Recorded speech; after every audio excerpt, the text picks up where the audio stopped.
All right. Oh my God. Yes. That's what you get for sending me that documentary, that takedown, that reaction to, ladies and gentlemen, Matthew McConaughey might have a cult. I think he's a cult.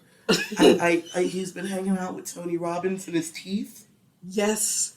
That man frightens me. He not just because us. He's a grifter. Yeah. I mean, like, there is something about his mouth that is like a gaping maw. It is terrifying. It's like the broken intensity of the man. Like, you know, in Japan, there is this, like, action theme park, right? Where you can go down a zip line into Godzilla's mouth. Yes! That's awesome! Now, that is super cool. Yes. But it also sounds a little bit terrifying. Right? That's how I feel about Tony Robbins' mouth. But you would not zipline toward that. No, I am less terrified of ziplining into Godzilla's mouth than I am of Tony Robbins' mouth. Yeah. His mouth frightens me. As it should. And it snapped up Matthew McConaughey. He plays the bongos. Tells you about your problems. All right. It's going to be all right. Yeah, what is it called? The rhyme of living. Oh my God. Apostrophe N. He's allergic to G's, I guess. I don't know. It's very country authentic of him. Living, giving, being, yeah. Having a good time. I think the only sane thing that Matthew McConaughey has done recently is not take the DNA test to find out if he's Woody Harrelson's for Yeah. Because Matthew McConaughey has a good relationship with his dad, and he would have a broken brain if he found out Dad wasn't Dad. Yeah. So he's just content to let Woody be his brother from another mother. Exactly. That's the sanest thing that Matthew McConaughey has probably done in the last 10 years. Easily. And in case you didn't know where you are, this is not the Matthew McConaughey hour. It's Matthew McConaughey's Stark Raving Mad Hour. It's not the cult hour or the woo-woo hour. That's going to be a separate episode coming up. We'll talk about that later. I can't. No spoilers. We'll talk about it later. Dude.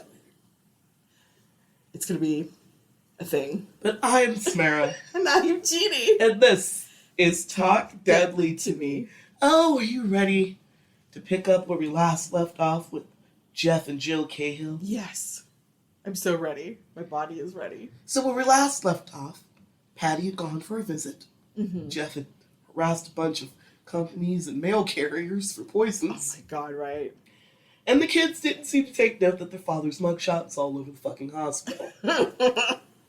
Poor babies. These children are just look straight ahead. Yeah. Straight ahead at all times. Just, oh my God, yeah. Just hold my hand and don't turn your head, Mary. Just hold my hand and stay straight. Aw, those poor kids. That had to be like a nightmare of a year. Oh, what did their therapist say? That Mary is a Pollyanna on steroids. Jesus.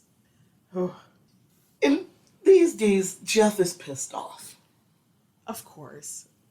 He's a man-child. The biggest man-baby of all time. Why? Why? Not only had Jill not had the decency to die when he beat the shit out of her. Yeah. But he was hearing that after months of operations, infections, and setbacks, she's once again on the mend. Fuck. How dare she heal? Right? It's not right. From where Jeff sat, the only way to get out of this whole debacle, oh, and it's a debacle for him. Yes. A boondoggle, if you will, was to convince the court of his side of the story. His side of the story, of course, being that Jill is a whore and a horrible mother, and she had made him beat her damn near to death in self-defense. What an asshole. And if Jill isn't able to say otherwise, then clearly everybody would be sympathetic to Jeff and all that he had been through. See? If they believe him, he'll just get a slap on the wrist. Yes. Of course, sir. It was all a big mistake. Oh, so sorry, sir. Probation, slap them. Maybe a couple months. in county or something. And then a parade for what a good boy he is. Justifiable homicide, Jeannie. Justifiable homicide. I wasn't too weak to finish the job. Patty had also told Jeff that she had seen Jill whisper something to the nurses. And there's no telling what that woman could be telling them. Oh, God. Patty, you're the worst. Now, Jill can barely talk above a whisper. No doubt. She never loses the ability to talk. Like, she doesn't lose the facility. The facility or the mental part. But there are times where she can't talk because she can't move her head. She can't move her face. Yeah. Because that'll shake her brain or something. Or swelling, yeah. Right. Like, there were times where she was not allowed. She couldn't talk because she couldn't move. Yeah. And then as she healed her, sometimes she couldn't talk too much above a whisper. Yeah. Sometimes. That Jill could have been asking for ice chips. Yeah. It doesn't matter. But Patty would have suddenly become a believer in telepathy if that's what it needed to happen. But Patty, that to me, that's just like, you know what your boy did.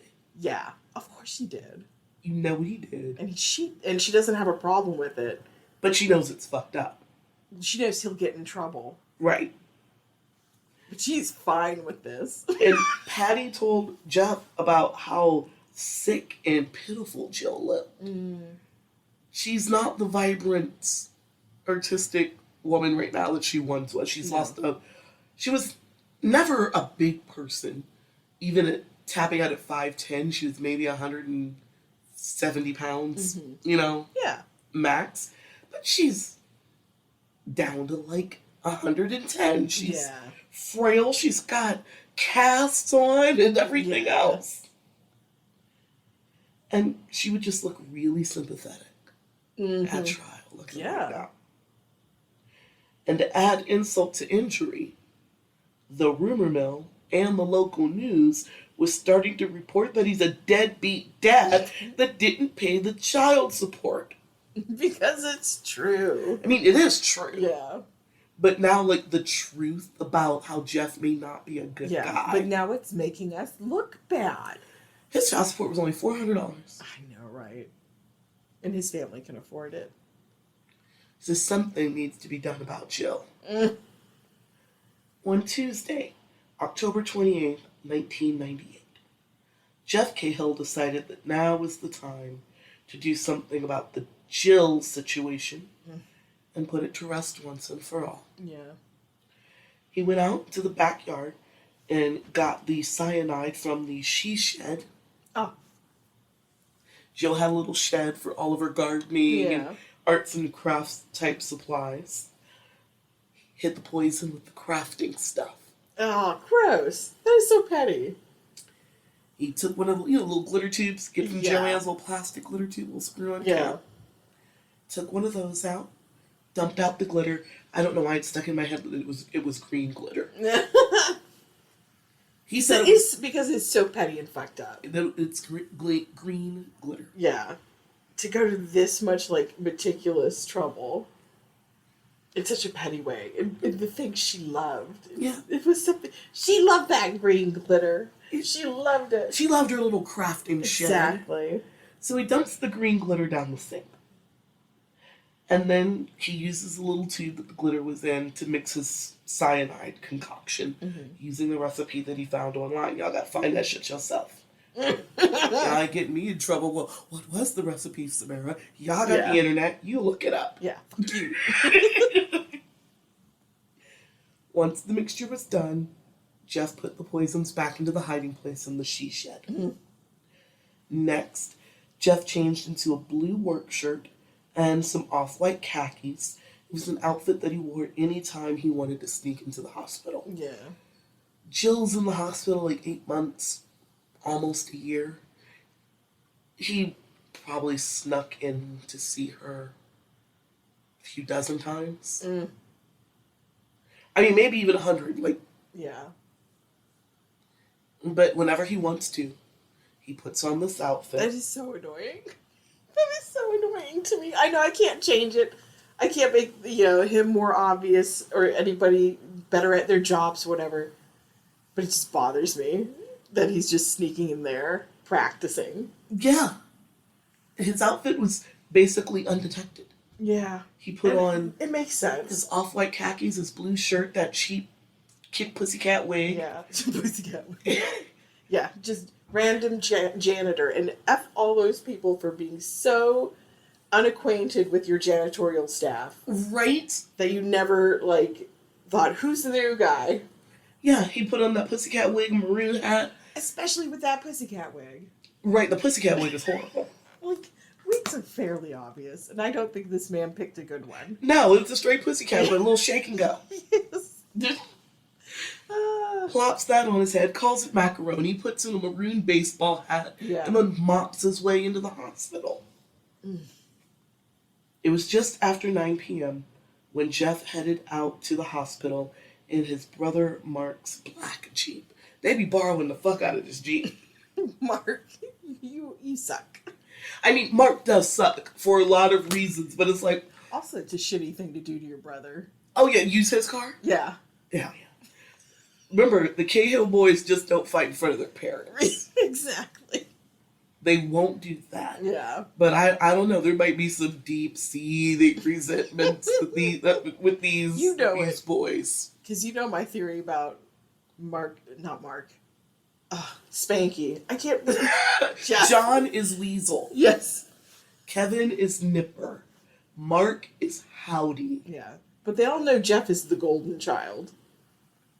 As much as one can be in this family, yes. Yeah. So there is... He abuses mother the most.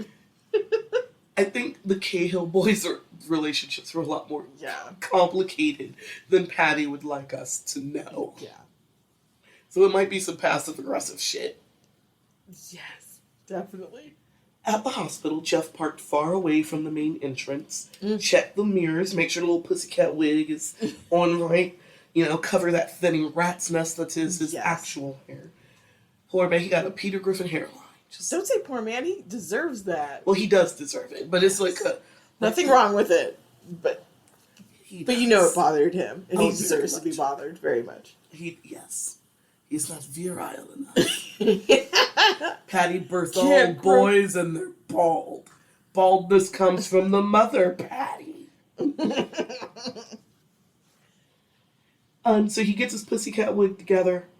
His thinning mouse brown hair is all nice and covered. Mm-hmm. Put on his ball cap because he's not going to pin it down. Yeah. He's not going to glue it. No, God, no. He said plopped it on his head and called it macaroni. Exactly. And Jeff knew that he was on the no-admit list at the hospital. And there are pictures of him. Right? Because he walked right up to it and looked at it. Yes! And no one noticed. Pictures of his mugshot are all over the security station, the nurses station, the stations, the room station, cafeteria station. Right? There are pictures of this man everywhere. It's just so Hanna-Barbera caper that he just keeps sneaking into this place where his likeness is everywhere. And so he gets to the security desk. He walks in the hospital, gets to the security desk. He shows his badge. Mm-hmm. He has a hospital badge, but the badge has no name and no picture. It's a blank, like the swipey-doo blank thing before your HR person gives you your actual ID. He probably did just waltz into HR, too. And stole it, yeah. He found a blank swipey-doo card somewhere and just didn't put a name or a picture on it. And flashes just enough of the badge to maybe, show a name or at least the hospital logo, right? Got past security. But it wasn't enough to make sure that Jeff isn't memorable. He gets in, but he's noticed. Yeah. Because he's a little fucking weirdo. Oh, God. In later interviews, the guard that waved Jeff through security would say that even though he waved Jeff through, there was something dead and empty about his eyes that made him stand out. Dead and empty, but you let him into the hospital. What if he was a vampire, sir? You invited him in. With a fake badge. He could be Nosferatu and all over the place, right? For all you know. With his weirdness. I finally watched Nosferatu. The penis. That's all I'll say. The penis. Yep. Johnny Depp's kid gives great seizures. Yes. High camp. High camp. Oh, girl. There are some iconic lines in Nosferatu. My favorite of which is, I've seen things that would make Isaac Newton crawl back into his mother's womb. That is so weird. Now imagine that in William Dafoe's voice. Oh my god. Iconic. This is like deep 19th century pop culture. I was like, not Isaac Newton. Wow. Not the womb. He didn't even say Sir Isaac Newton. He just said Isaac Newton like the shit just happened. Like they know each other. Right? Maybe. Back into the womb. Yeah. Into the womb. I live, I died. I rewound it. I live, I die again. So Jeff goes into the hospital basement where all the maintenance supplies are at. Mm-hmm. He'd been down there at least a dozen times. He goes in, picks up a mop, bucket. Jesus. And he's done it so much that he's confident he can get in this basement and get whatever supplies he needs for his cover story without a real maintenance person coming down. He's got everybody's schedules down that cold. That he's not worried about an actual employee bumping into him while he's digging around their shit looking for mops and buckets. Wow. You know what? No, phones didn't do it. Phones didn't take away our ability to, like, observe our surroundings. We've always been dumb herd animals. Jeff Cahill got into this hospital. Exactly. Just, like the big bad wolf just wearing a little sheepskin coat. And everyone's like, oh, look at that sheep. Right? It's maddening. So then Jeff goes up the back stairs of the maintenance area up to the second floor. Because he'd been surveilling the hospital for weeks, he's confident that the maintenance crew is already making the rounds on the grounds, scattered to the wind. I begrudge him this plan so hard. Nobody's going to ask any awkward questions with the maintenance team. They have never done it before. Jeff walked through the hospital, disguised as housekeeping, working his way towards Jill's rehab unit. Just a sweet banana mop. Banana sweeping. I could just picture him whistling. Just being so obviously casual. Yes. Yeah, like just a sweeping and a mopping. Halfway down the hall, a male nurse saw Jeff and gave him just like a look. Like, yeah. Who the fuck are you? Jeff buried his head into his chest and just kept a sweeping and a mopping and a mopping and a sweeping. Shuffle on. Jeff also passed a member of housekeeping on his way to Jill. The other housekeeping person took notice that Jeff's badge had the hospital logo, but no picture. But he keeps a sweeping and a mopping and a mopping and a sweeping. And no one stops him. No, everybody just goes, huh. Weird. Huh. Odd. Yeah. Right? Then Jeff runs into a nurse that says her patient needs housekeeping. Yeah. He stares at her blankly and keeps mopping and sweeping and sweeping and mopping. Right past the patient that needed housekeeping. He has no intentions of actually housekeeping, lady. Hell no. So the nurse was like, what a fucking asshole new guy. And then just went off to find another housekeeping person. Finally, Jeff makes it to the nurse's station nearest Jill's unit. One of the nurses said hello to him. Jeff looked up, but didn't say anything. Creepy. As a safety precaution, Jill's name was not on the door to her room. But Jeff had been visiting for weeks. Right? And he knew exactly where to go. Just imagine he's disguised as housekeeping, so he's just going from room to room. Yeah. And nobody's thinking anything of him. True. Once he was sure no one was looking, he slipped into Jill's room. And Jill was asleep, lying on her back. Jeff sat next to Jill on the bed, and pulled out his little tube of cyanide. As Jeff reached out to open Jill's mouth, her eyes snapped open. And she clamped her mouth down so fucking hard. Good. She probably could have bit her own tongue off. And she's doing her level best. I mean, that mouth is clenched as tight as she can manage. She's shaking her head back and forth. Yeah. Sadly, her vocals are a little shot, so she can't scream. But if she screamed, she would risk opening her mouth anyway. She doesn't want to do that. Yeah. All she can do is fight and try to make enough commotion for somebody to come in. Yeah.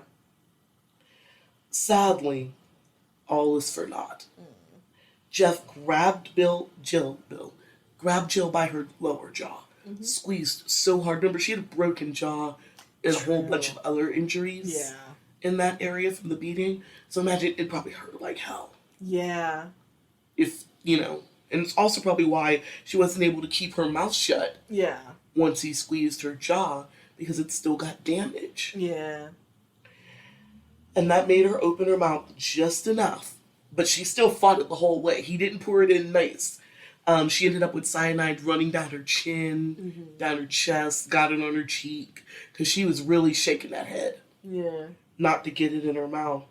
But she just wasn't strong enough. And Jeff got in just enough to do damage. Satisfied with his work, he slipped out of Jill's room and ran down the back stairs of the hospital, jumped in the Jeep, and headed home. Asshole! Jeff was not even out of the building. He was still making his escape when Jill started coding. Of course, the nurses, everybody runs in to give Jill CPR. Security and the police had already been alerted that Jeff may have been in Jill's room. We gotta get those fucking mug shots dead, everybody. As soon as they got the call, the cops sent officers out to Jeff's house. Well, at least they did one thing right. Yes, it was him. We know exactly. Yeah. Yes, we're just going to go to the Cahill house. When the cops got to Jeff's place, it was a little after midnight and the house was dark. We're pretending that we're sleeping. Oh, the cops, touched the hood of that Jeep. Yeah. It was warm. Okay. Yeah. No. We're in deep, dark REM sleep. Boy. They're like, motherfucker. So they knock on the door, and then Jeff makes a production out of, coming down the stairs and just a pair of shorts and no shirt. Makes a big show of it. It's about you're having something. Your arms straight up in the air. Oh, I'm stretching. Oh, I'm asleep. Who could it be this late at night? Oh, the sleep out of my eyes. I'm so shocked and asleep. I'm so sleepy. Who can it be? Episode? Visitors? Without my dressing gown. Without my dressing gown and candle.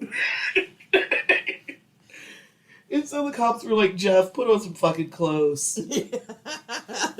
Bitch, your Jeep is warm. We need to talk to you because there was an incident in your wife's rehab, you dirty dick motherfucker. Yes. Jess was like, well, can I put some clothes on? Fine. Whatever. Put on a shirt. Don't nobody need to see all that anyway. Right? This is not pleasant for anybody. Like a salamander. Ew. I just imagine he doesn't see the sun. Yeah. Or it looks like different body parts where the face is tan and the arms are tan and then the torso looks like it belongs to a completely different individual. Yeah. Like it's either full salamander or that. I feel like it's what he is. So when Jeff came back, the cops cuffed him and put him back in the back of an unmarked squad car. Yay. It's a 30-minute drive to the police station. And Jeff fell asleep. Back of the car. But this time, when the cops questioned Jeff, it was a very different experience. Remember the first time after the assault, he was like, yeah, she drove me to it. Feel sorry for me, feel sorry for me. Yeah. Now he ain't got shit to say. And he only asked for his attorney. Smart. Smartest thing he's ever done.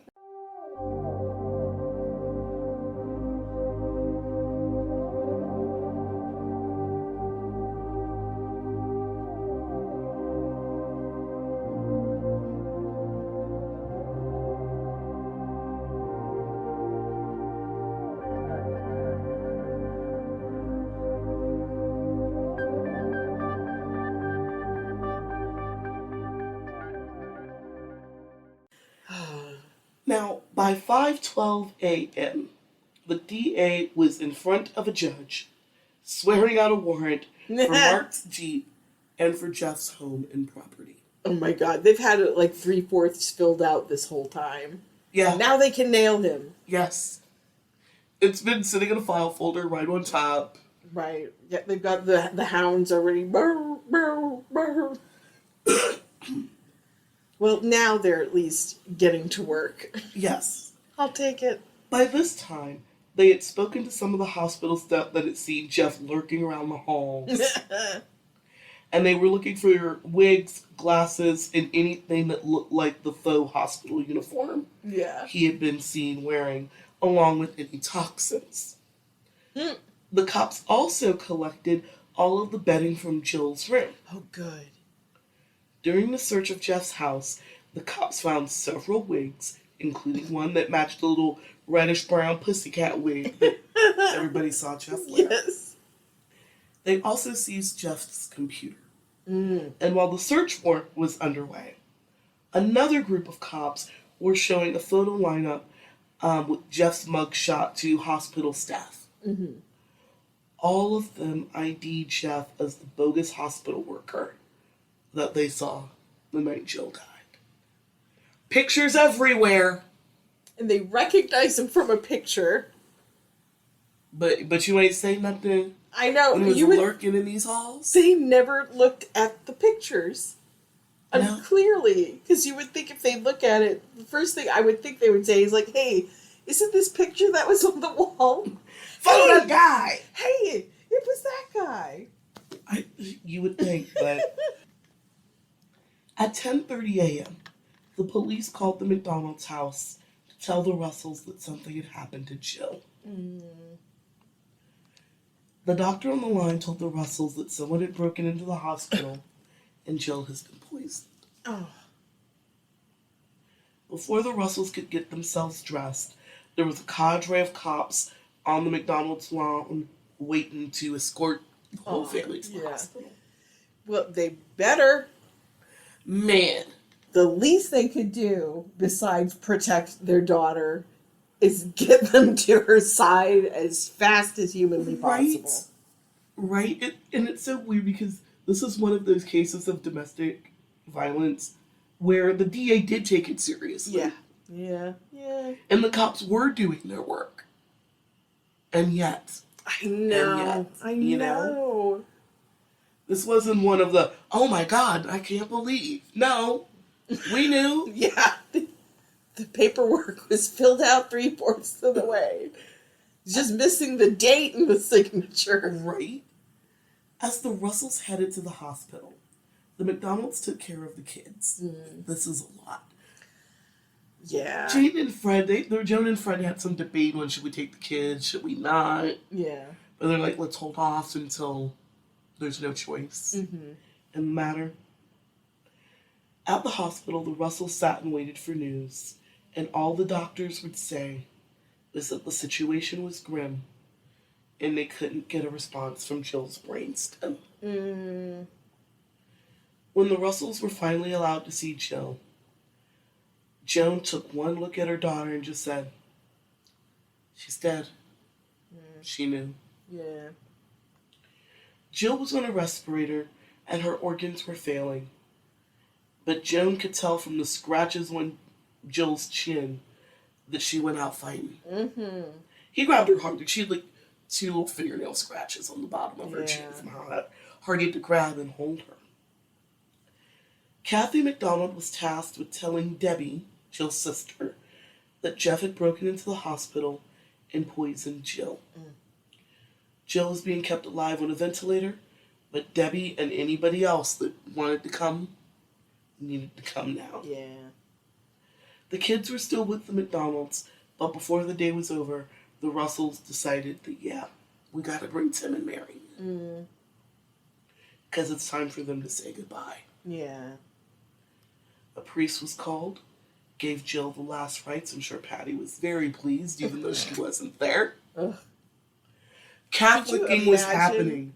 Could you imagine Patty, administering the last rites? She's nutty enough she would try it. She would have brought the holy water. Ugh. And then after that, Jill was taken off the machines. And she slipped into the great beyond. Yeah. Adios and aloha. Vaya con Dios, Jill. After Jill was taken off life support, Fred stayed in the room with her for 45 minutes. Aw.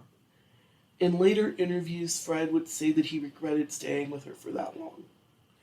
Sitting with your daughter's lifeless body is a horrible image that haunts him. Aw, yeah. But in that moment, he couldn't bear to leave her alone. Poor thing.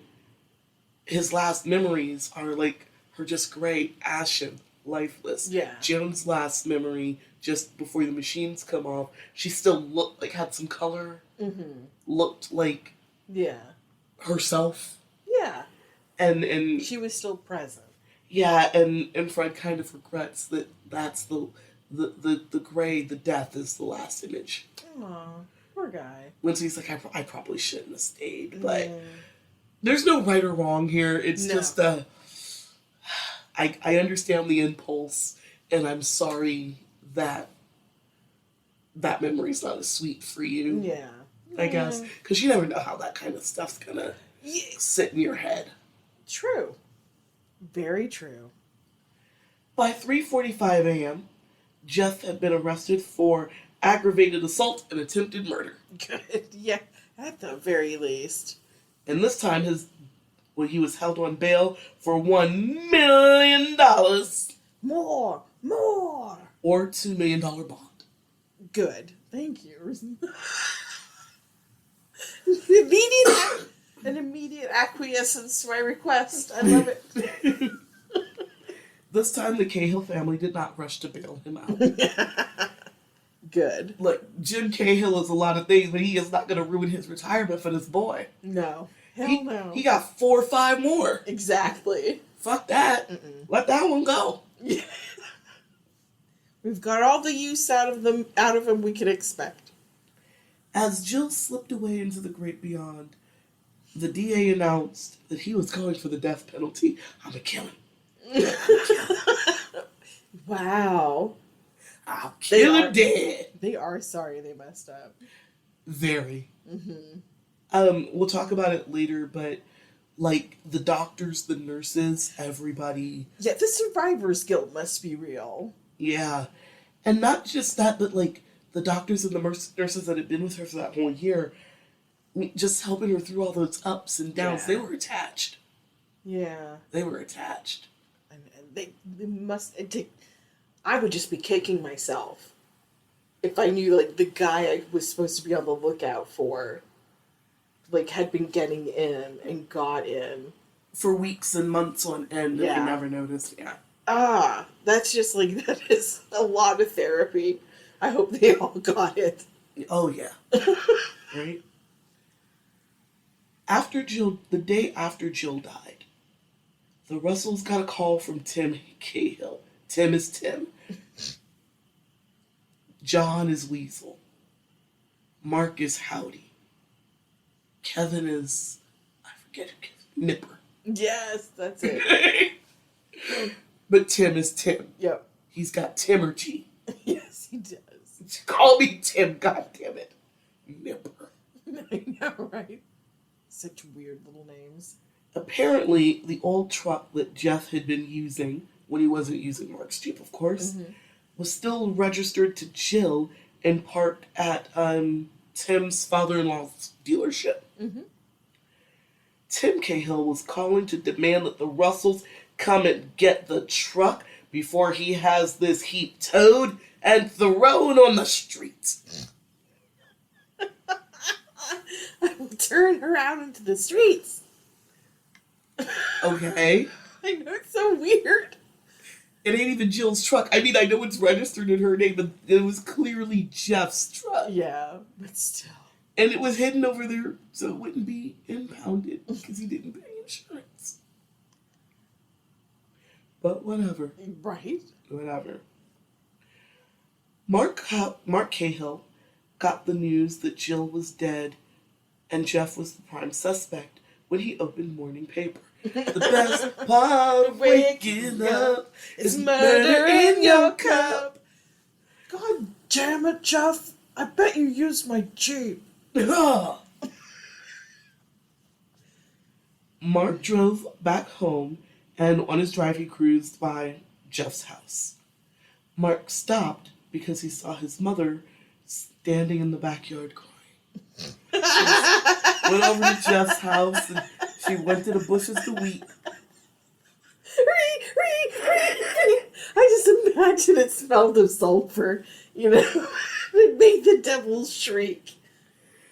Mark just got out of the car, got his trifling ass ain't shit mama. Yes. And just said, "Come on, Mom. Let's go home." Yeah, Patty went to the bushes to weep. Like, y'all always go to the bushes to weep. We did a case where some poor guy would just go in the woods to cry, or was that just my theory that he would cry? Oh no, Celeste Beard. Her father had a crying tree. Yes, he did. He'd go out in the we all need woods a crying tree. Let's just be honest. And just go and weep in his tree. To the bushes. Madeline Murray O'Hare would often pull to the side of the road, just walk through the woods till she found a place to cry. That was a theme for a while, wasn't it? And her son would just sit in the car and wait. Soon she will be done weeping at the bushes. The grand tradition of weeping in nature. Right. And much like all of these people before her, It's just like a Bronte novel. Patty went to the bushes to weep. And Mark had to take her home. God. At the same time that Mark was trying to console Patty, Jill's autopsy was underway. It was determined that Jill had died from suffocation due to acute cyanide poisoning, and her death was ruled a homicide. Good. On October 29th, the Russells had a wake for Jill. While Jill's friends and family were saying their goodbyes, Patty Cahill was at Jeff and Jill's house digging up plants and trees. Psycho. Now, according to their separation agreement, Jeff and the Cahills at large were not allowed to take any plants or trees from the shared property, for 5 years. Mm-hmm. This is because the plants and trees that were on their property were also stopped for Jill's business. Mm-hmm. Since they didn't get the greenhouse, when she needed stuff, she would just plant it in her yard. Mm-hmm. And that was part of their agreement. Patty is such a petty, fucking, dirty, no good, rotten church lady that she's like, well, fuck it. She did. The meanest was church lady. What else is she? Yeah, I know. I've never heard motherfucker said with such conviction as church lady. I mean, I can't call her a whore. No, church lady is perfect. But so she seemed to believe that now that Jill is dead, the separation order is null and void, so she gonna take that tree. Oh my god. She gonna dig up that fern. That's so psycho. She's gonna take them roses. Yeah. Give me them begonias. Get them too. Oh my god, no, you don't understand. Her boy is being taken away. It's her fault. I have to destroy something she loved. No, honestly, she just wanted the plants. Like for herself or just... For her own garden, yes. Oh. I thought she was just destroying shit, just No. chopping it down. No. Or she was like ransacking and stealing. Patty, honest and for true, believes that now that Jill is dead, the separation agreement that would have kept her from looting these plants is null and void. So she can just take the begonias and whatever the fuck, because she did. She's so trashy. Yeah. So no, she's not just, give me the axe, Christina. It's not that. Although, it would not be surprising. If she had had girls, but she had nothing but boys. I don't know. So she just out there digging up plants because she thinks the agreement's null and void. The bitch is dead.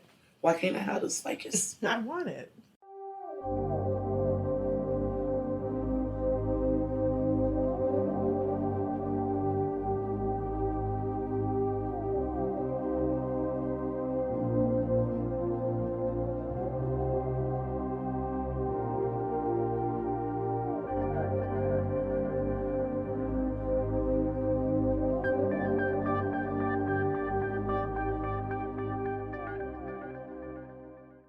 As Jill's friends and family were grieving, the cops were busy making sure that they had an airtight case against Jeff Cahill. Good. The cops tracked down the UPS driver that Jeff had stalked when he was trying to steal the poisons off of his truck. Yay! Got that guy.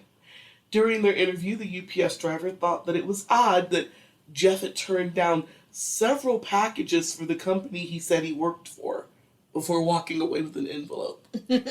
Hey, any packages for GDS? I got these. Nope, not that one. Not that one. Nope. It'll be small. No. That, thank you. What about the rest of them? Just needed this one. Bye! Could he be any more memorable? Right? I know. I'm so annoyed. The cops also talked to the GSP, that's the name of the company, General something plating. Anyway. Did we, like, the logistics lady? Yeah.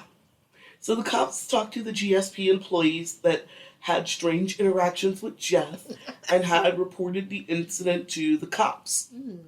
Both the logistics lady and a warehouse worker, a receptionist, and probably a few others. There were like a half dozen or so employees, plus the UPS driver. Yeah. Saw him lurking around, being weird, showing up in places where he shouldn't be. Very strange guy. After these conversations, the search warrant for Jeff's home was amended to include the maroon hat and any packages or UPS receipts. We're going to keep renewing this warrant. Oh, goody. Back and forth. The never-ending warrant. Oh, Atreyu, they're still banned. Oh, they are, aren't they? Bless. One album that was worth a good damn. That's many bands. Many bands don't get even one. True story. Like I said, everybody gets one. On Halloween, the second round of searches were served on Jeff's home. Around 10:30 a.m., Patty and Mark pulled into the driveway, and the cops are like, "What are you doing here?" "We're conducting a search." And Mark was like, "Well, I want to look at the property and make sure nothing's been damaged." Your Majesty wishes to tour his grounds. He's very indignant about it. Of course. Oh, I hate people like this so much. The cops are so careless, damaging my brother's property. Yeah. Make way for me, the bully. And then Patty said, "We're also here to get a sweater because Jeff is cold." Oh, God. Jail. He's got a chip. Oh, my God. The cops were like, "Fuck you, suck my dick, get out of here." Right? Take a hike. But the Cahills, never one to pick up a social cue, were unmoved. Instead of leaving, they drove to the back of the property, where they're immediately confronted by another group of cops who are to get the fuck out. We are serving a search warrant. You cannot be here. We are not going to let you in. I think one of the cops told Patty that if your son is cold, he'll be warm enough when he burns in hell. Oh, wow. Nice. Nice. Tell me you need a sweater. Fuck you. Fuck Jeff and his sweater. Now that's Yankee hospitality. If you want to destroy my sweater, whoa. My God. As I walk away. Yeah. Oh, the sweater song. Patty ain't getting no sweaters. Right. As man said, and Jeff will be warm when he is burning in hell. That is awesome. Of course, Patty clutched all of the pearls. Probably went and borrowed pearls from other people. She was clutching them so hard. Clutched them till their ancestors felt it. Right? When asked again, and they're still not leaving. And the cop's like, "What the fuck do you want? You can't be here."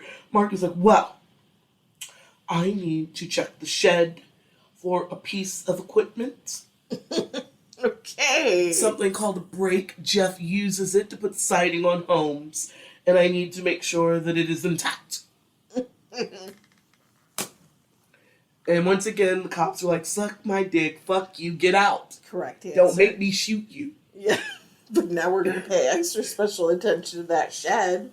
I will shoot you in this bitch. Give me a reason. I will shoot you. I will throw this gun on top of your bleeding body and yell self-defense. I swear for God, I will self-defense the fuck out of you. Right? Test me. But in the end, because not even the Cahills want to be shot, I mean, these cops are practically threatening to shoot them if they don't leave this property. Basically. But they left empty-handed. The Good. cops didn't give them nothing. They didn't let them on the property. Empty-handed and offended. Deeply offended. Because they will shoot you. Yeah. Right here, right now. They should have let me get that sweater for my boy who's cold. Jeff's just gone destroyed the sweater. Yeah, he's chilly in jail. Tad technically in there. Weenie. So after the Cahills left, the cops called their bosses and got another search warrant for the outbuildings of Jeff's property. Right? Thanks for the tip, assholes. Yeah, these people are not subtle. No. God, they're so sheltered. They're so weird and insular and sheltered and not prepared for this world. Which is weird because Jim is a stockbroker. Mark is a stockbroker. They've had worldly jobs. You know what I mean? True, but that's also like a job you can do well at if you just... And, like, you don't have to day trade. True, you just gotta be... You're just a stockbroker. People come to you, I want to invest money in, like, well, I'm going to suggest this fund. And let's put your money in there. My job is done. True.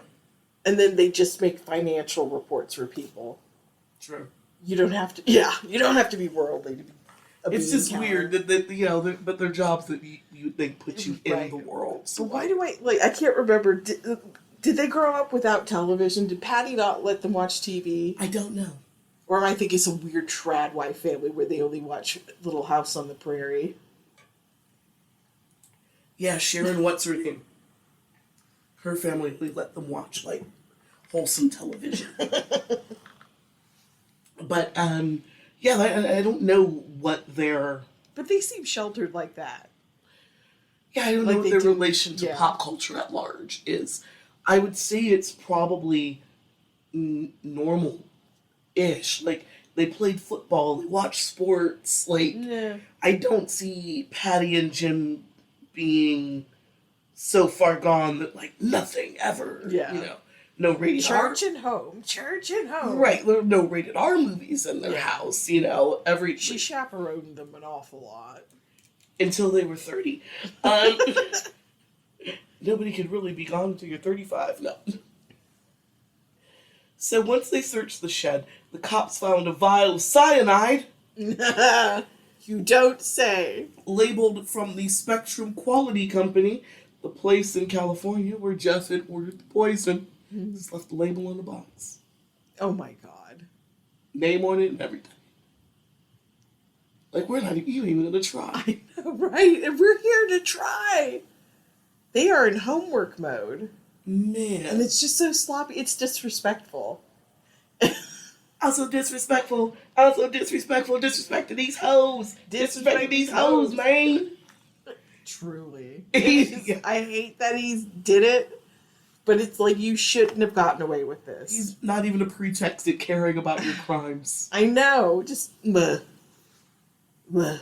By 6 p.m., the cops had another warrant, this time for a microcassette and a microcassette player that they had found in the kitchen. I told you this warrant is going to keep evolving. Part 1, codicil A of the plan. Did he tell all his plans into a little cassette? No, the cassette was mostly him recording Jill's phone calls. Oh, that's right. That's how I found out about Tom in the first I'm getting place. too fanciful. He's not that interesting. I know, right? He left the label from the UPS. Calm down, Agatha Christie, calm down. He left the goddamn label on the box for the fucking cyanide. I know, right? Ugh. Return address and everything. What the fuck? That is very mystery novel. Come on. By the time the search was over, it was like 8 p.m.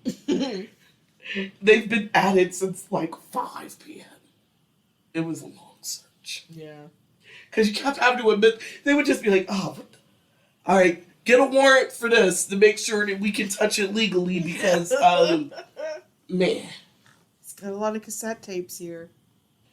In the end, listen to them. They would leave with a treasure trove of evidence, which included, but not limited to, the half-burned pussycat wig that matched the description of what Jeff was wearing when he was at the hospital. He is such a lazy, shiftless bitch. Half-burnt. Half-burnt. Half-burnt acrylic pussycat wig. Oh my god. 2 boxes of wall grout, for reasons. A bottle of cyanide with the Spectrum quality label on it. 3 pairs of sunglasses that matched what the UPS driver had seen Jeff wearing. A maroon baseball cap and a micro cassette that said, quote, "End of cheating." Oh my on god. The spine of the tape. That is chilling. I don't know what the grout was for. I know, right? But they took it anyway. Maybe somebody Just was in case. Maybe somebody was finishing their bathroom. I don't know if I can take the grout. Oh, fuck.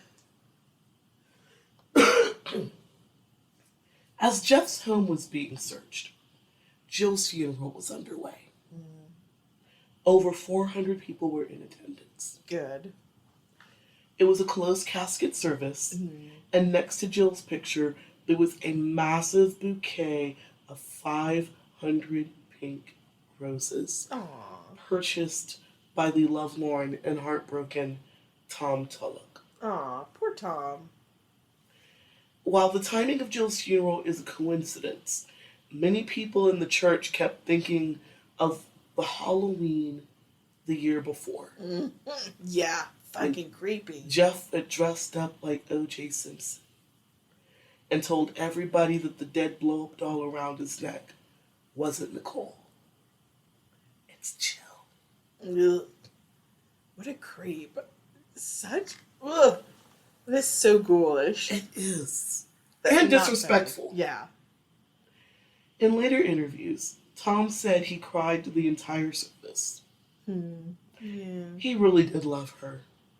Now, I don't know if he was a rebound or just a way out of her shit marriage, Yeah. but it seems like it could have gone somewhere. Yeah.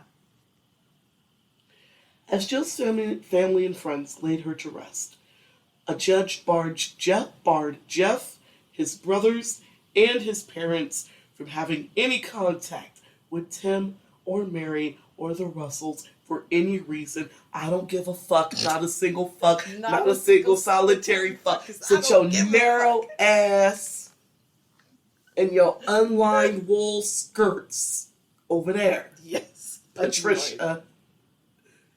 Nobody. Not a finger. It's coming over here.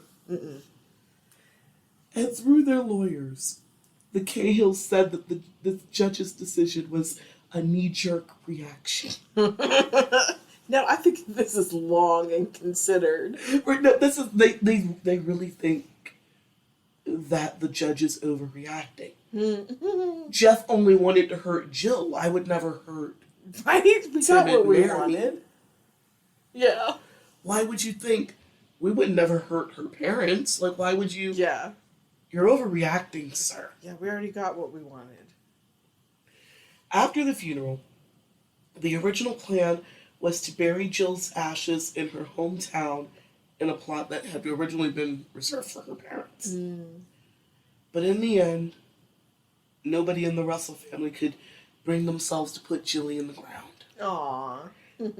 I mean, she was just such a vibrant person that loved nature and art and her kids and just so full of life that just putting her in the cold ground, away from family, away from friends, Yeah. away from her kids, didn't feel right.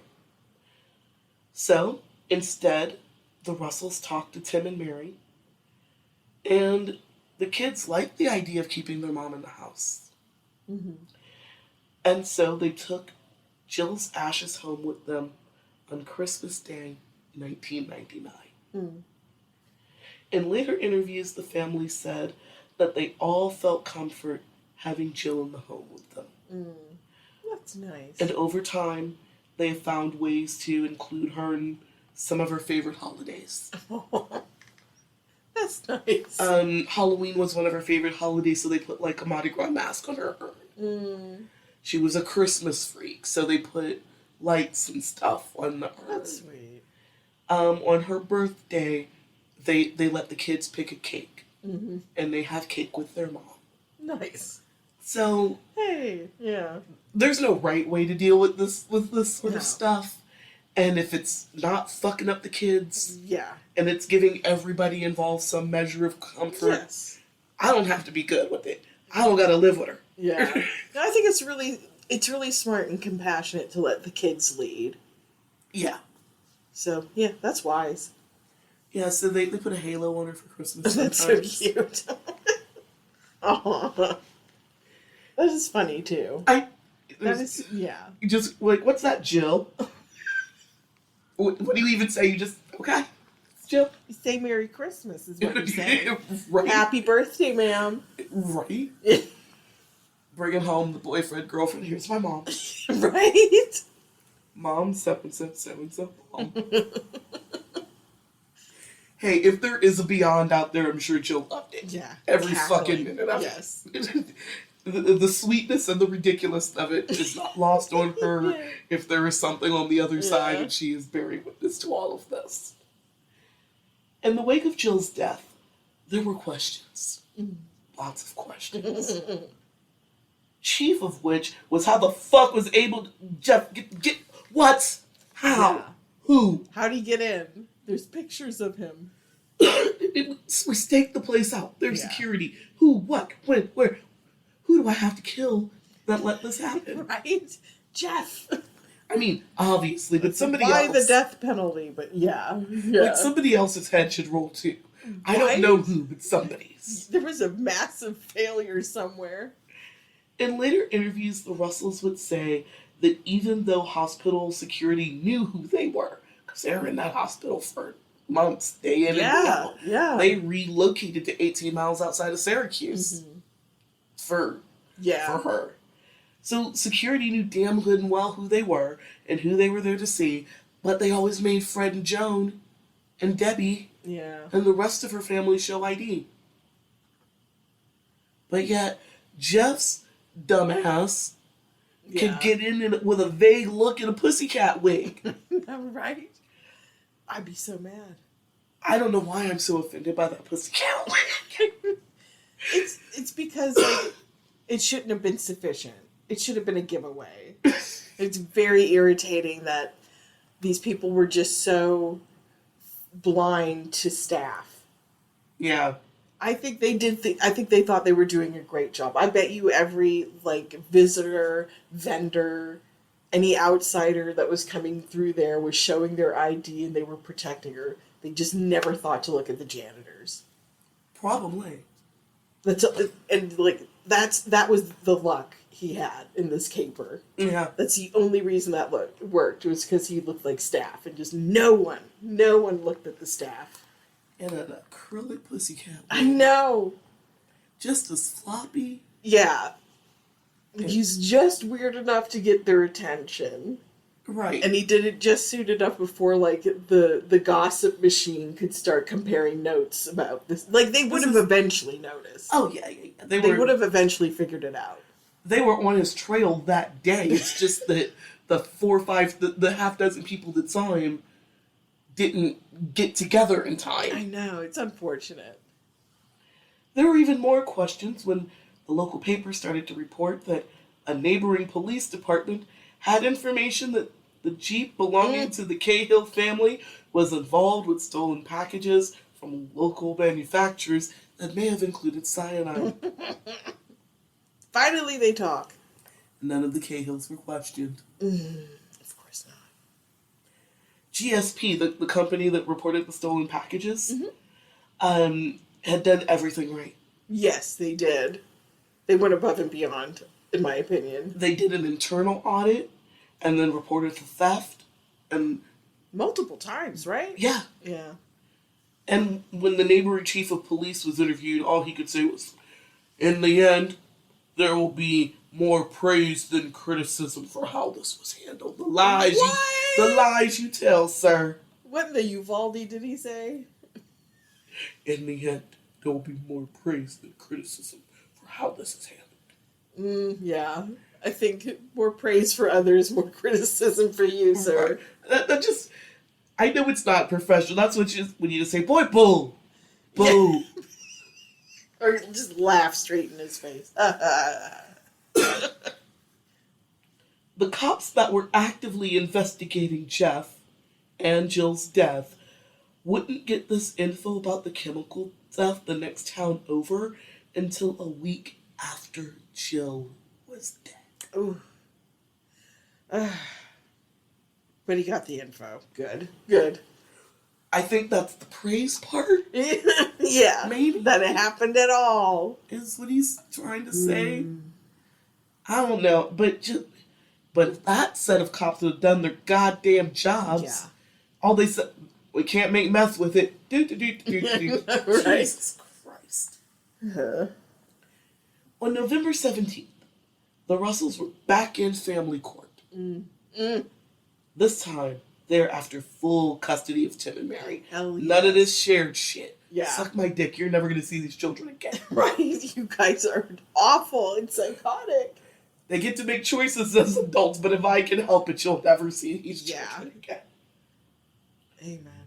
They wanted to take their kids back to their home in the Buffalo area.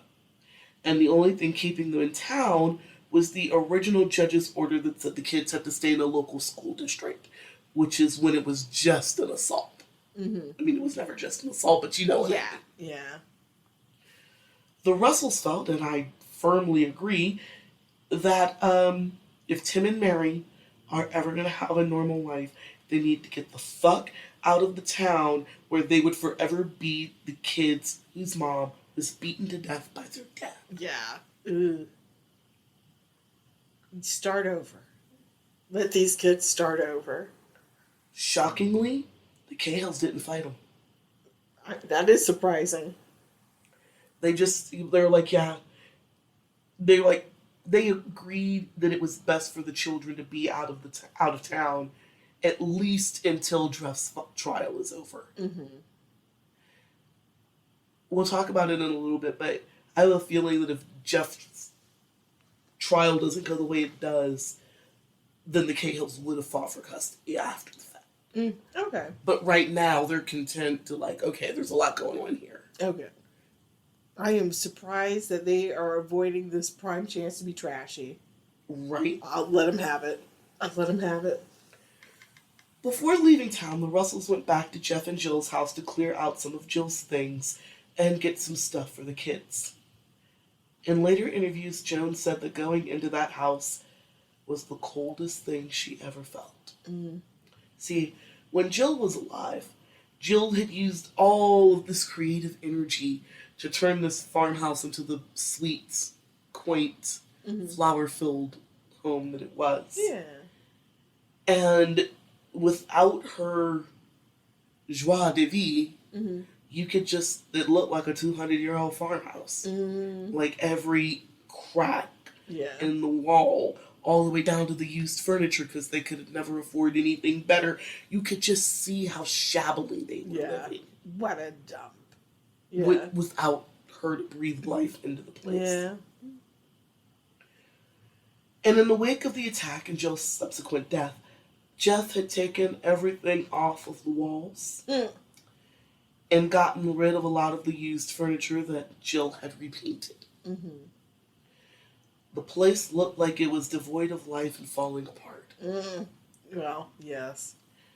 And for the first time since they had moved in, Joan Russell said it looked like every minute of 200 years old. Yikes. The Russells went back to the McDonald's with Jill's things. They packed up the kids, and if they would have lit a match on the way out. They could. Justifiably so. Yeah. Just light it up. Angela Bassett style. Thin line between love and hate. Yes. Let it burn. But they can't, because that is also a crime. True. But getting Jill's things out of the house wasn't just sad. It was weird. Yeah? Jeff had taken all the art off the walls. Mm-hmm. On the back of one painting, a painting Jill's cousin found a handwritten note from Jeff where he described what... Blah, blah. Take it again. Okay. On the back of one painting, Jill's cousin found a handwritten note from Jeff on the back of the painting. Okay. I have no idea what it said. Okay. Whatever it is so disgusting that this woman finds it unspeakable. Wow. All she would say is they were sick, weird, sexual innuendos that were homoerotic and included some gibberish about gerbils. Oh my god. Don't know what he said. Wow. I mean, you could surmise a lot from what she... Oh no, yeah. Let your imaginations Jesus. let your imaginations run free with that. It is unspeakable.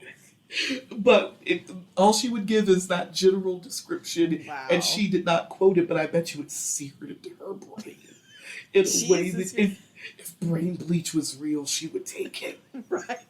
Because it just sounds like it's the kind of thing that, like, you're just, like, having a regular day that just creeps up in your mind, and you're just like, ah! Yeah, just like next time she sees Patty, woman, what have you wrought? Gerbils. Oh my god. This is Patty's fault. Gerbils. Mm-hmm. Thankfully for all of us, she didn't elaborate outside of that. We'll leave that there. Thank you, ma'am. They also found a pink post-it note on the wall that said, quote, I am the king of fucking. Oh my god, not one In of those. King. Mm-hmm. I'm the king of wishful fucking. I'll get over you. I know I will. I'll just pretend my ship's not sinking. Because he is the king of fucking. King of fucking, Genie. That is so... Ugh. King of it. No. King nothing. King fuck. Oh my god. Right? King fuck. I bet you he did that too. I bet you danced around. No. He would never be that fun. Point taken. That would be so funny. And if he was, Patty came over and slapped the shit out of him and made sure that he never experienced joy ever again. Devil! Never experienced joy again. It's like the garlic to a vampire. Joy.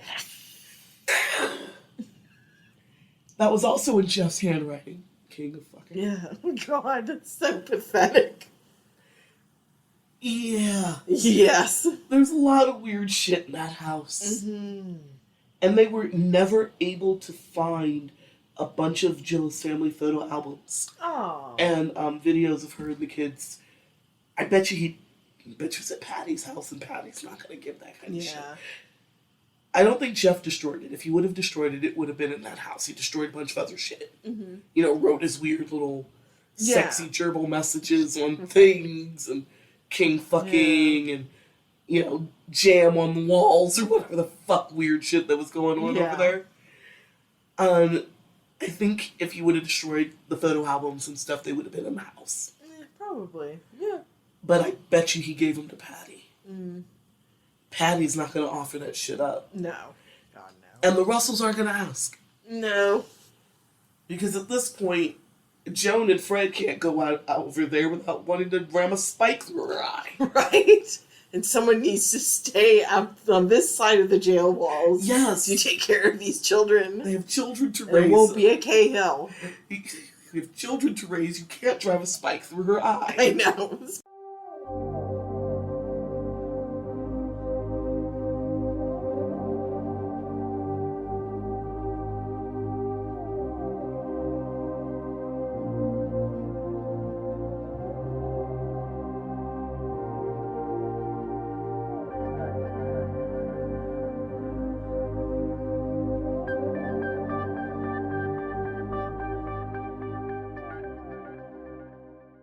Are you ready for the trial? Yes. Oh, I'm so ready for this. I think everybody's ready for this. They are prepared.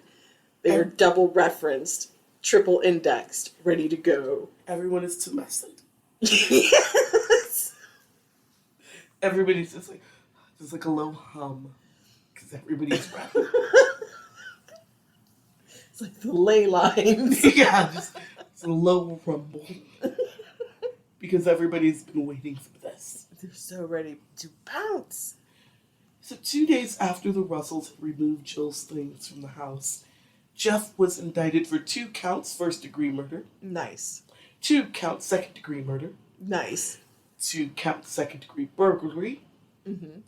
Aggravated criminal contempt, and 4th-degree criminal possession of a weapon. There you go. But they went deep into the books. Yeah. If they could have charged him with having a library book out late, I think they would have. Oh yeah, they'll add that to the restitution. Speeding ticket. It'll be fine. Oh, don't even get me started on speeding tickets. Anyway, Jeff pled not guilty to all charges, and then on December 2nd, the Russells were back in court to fight with the Cahills. This time they're fighting over Tim and Mary's financial interests. Ah.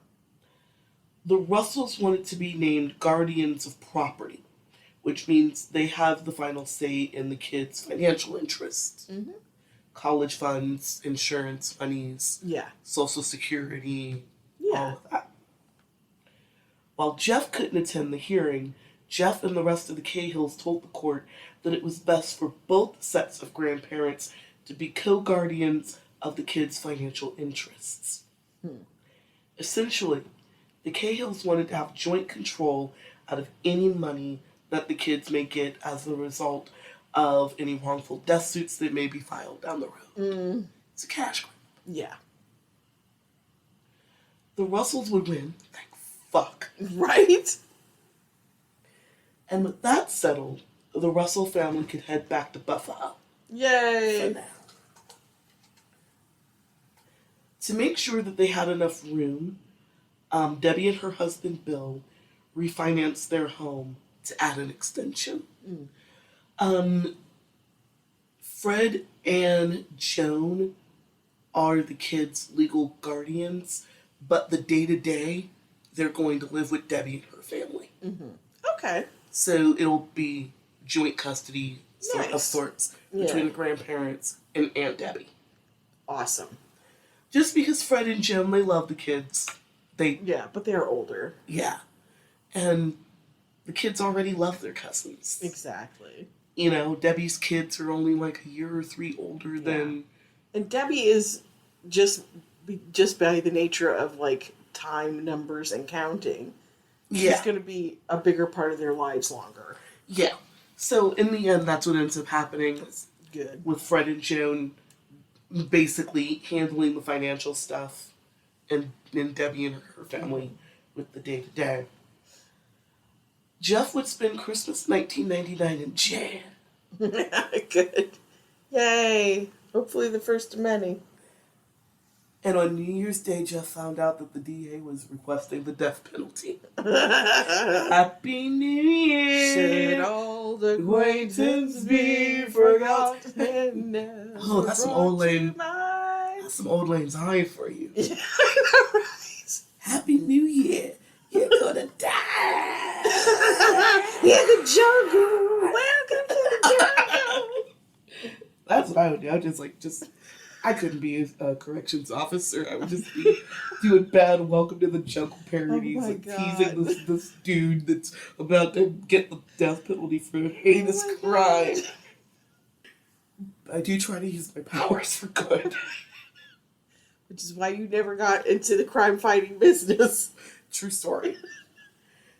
Jeff's defense team they're going to earn their pay, all right? Yeah. I'm not even going to try to clean that up. They're going to do their fucking job. Yeah. And their job is to try to keep this Momo out of trouble. Yes.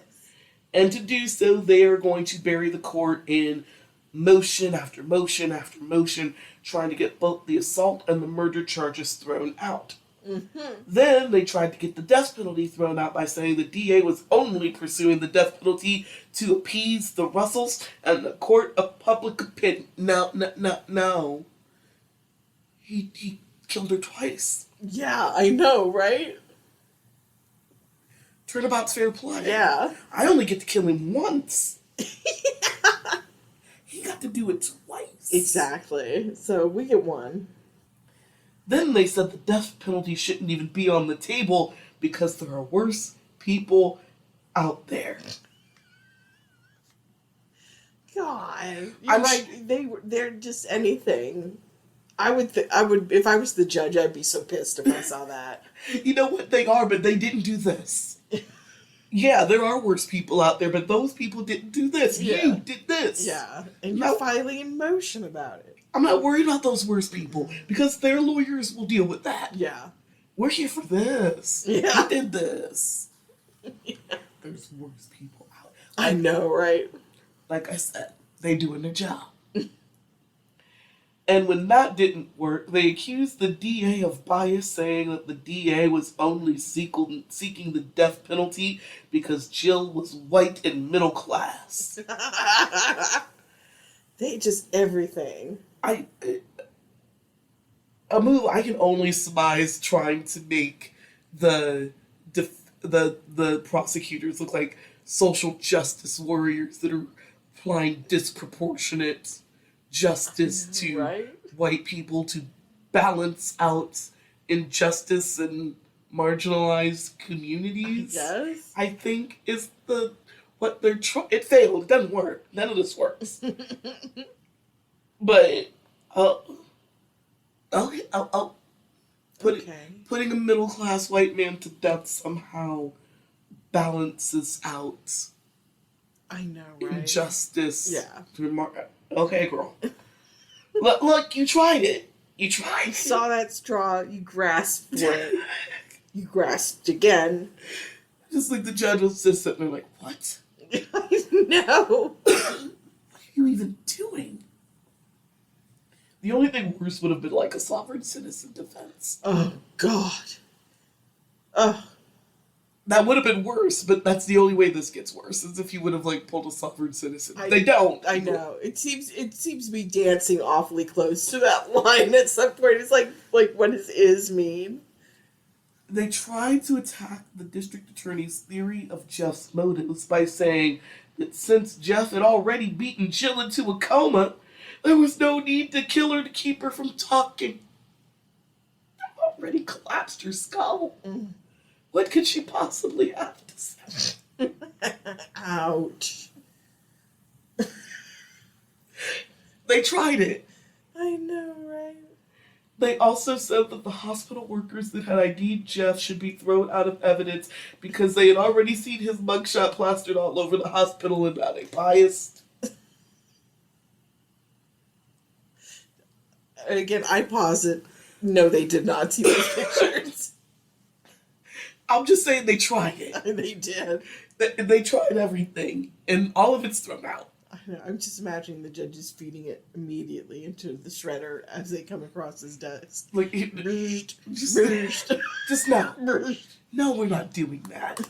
It's all bullshit. There are worse people out there. I know. Why would I poison her when I've already beat her half dead? Yes.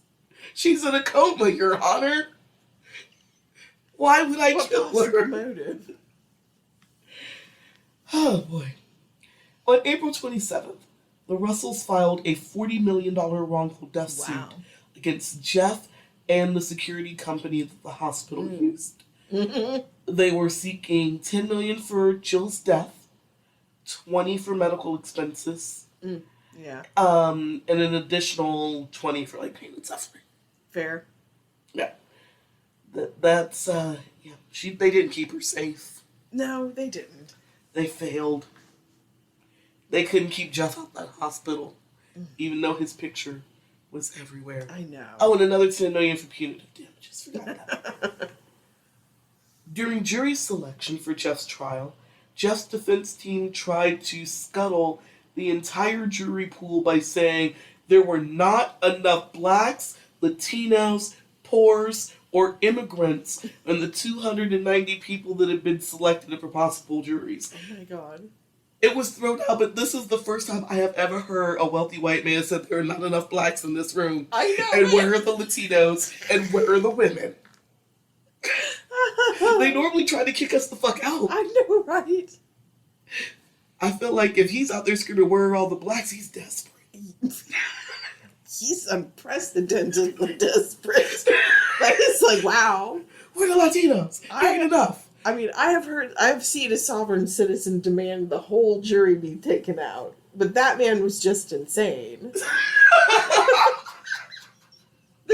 This is desperate. This person purports to know what they're doing. I know. And this is what, yeah. Where are the Latinos? Where are they? Wow. Yeah. Yeah.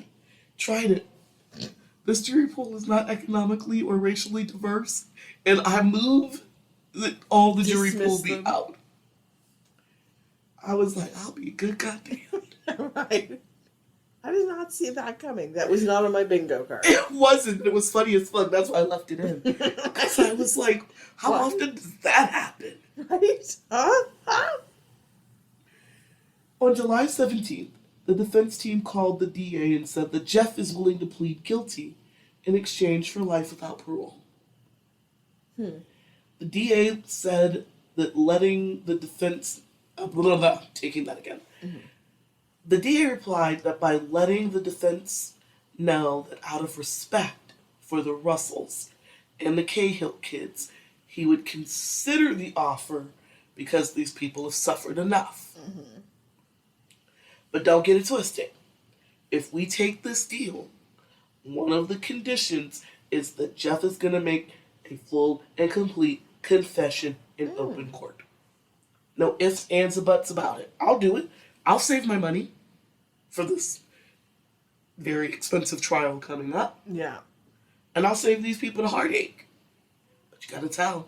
Mm-hmm. Can you do that? Can you put on your big girl panties and do that, Jeffrey? I mean, right. James. Jack. Right? No, there is no Jack. His dad is Jim.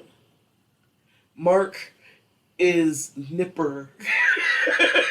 No, Mark is Howdy. Kevin is Nipper. James is Jeff. Tim is Tim. And John is Weasel. I knew I forgot one. Weasel. I hate these names so much. This is the blandest, most boring family in the world. Tim is Tim. He's got Timmergy. And in order to take Jeff up on the plea, the DA had 5 conditions. Mm-hmm. 1, Jeff would have to admit in open court that he had battered Jill and shoved cyanide down her throat. Mm-hmm. 2, Jeff would have to give up his right to appeal. Mm-hmm. You ain't getting out of this. Yeah. 3, Jeff would have to give up all parental rights to Tim and Mary, and if Jeff ever wanted to make contact with his kids, it would be at the discretion of the Russells. Mm-hmm. 4, Jeff and his family would have to put $100,000 in a trust for the kids. Mm-hmm. And 5, Jeff had to cooperate with any civil suits that were filed by the Russells. Mm-hmm. These are the terms, and they are not negotiable.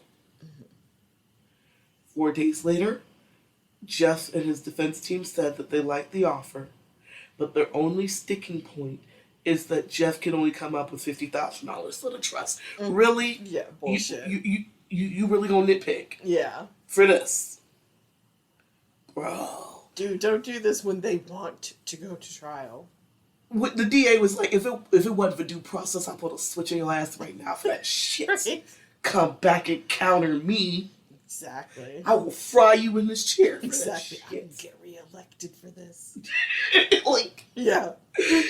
He did basically was like, no, you don't counter me. Yeah. I said non-negotiable. I know you know what that means. Yes. The DA wasn't willing to negotiate any of his terms, so the offer was withdrawn. Fuck you. Mm-hmm. I'm hard to go to trial. Yeah. I've been dying. That's what I want. I've been dying to kill your narrow ass. You and that pussycat wig are gonna fry together. Whole death chamber smelling like acrylic. Oh my God, right?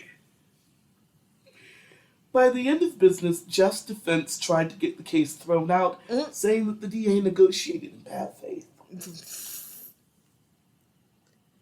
Now, these are idiotic lawyers. They never should have countered. Jeff Cahill hired the most craven lawyers on the Eastern Seaboard. Yeah. That they will literally counter what I think is more than fair offer considering the circumstances. Yes. Dude, you get away with your life. Only to turn around and try to say that, oh, throw it all out. Dude, it's bad faith negotiation. He should have fried him. He should have just lit him on fire right then and there. We're done here. Yeah.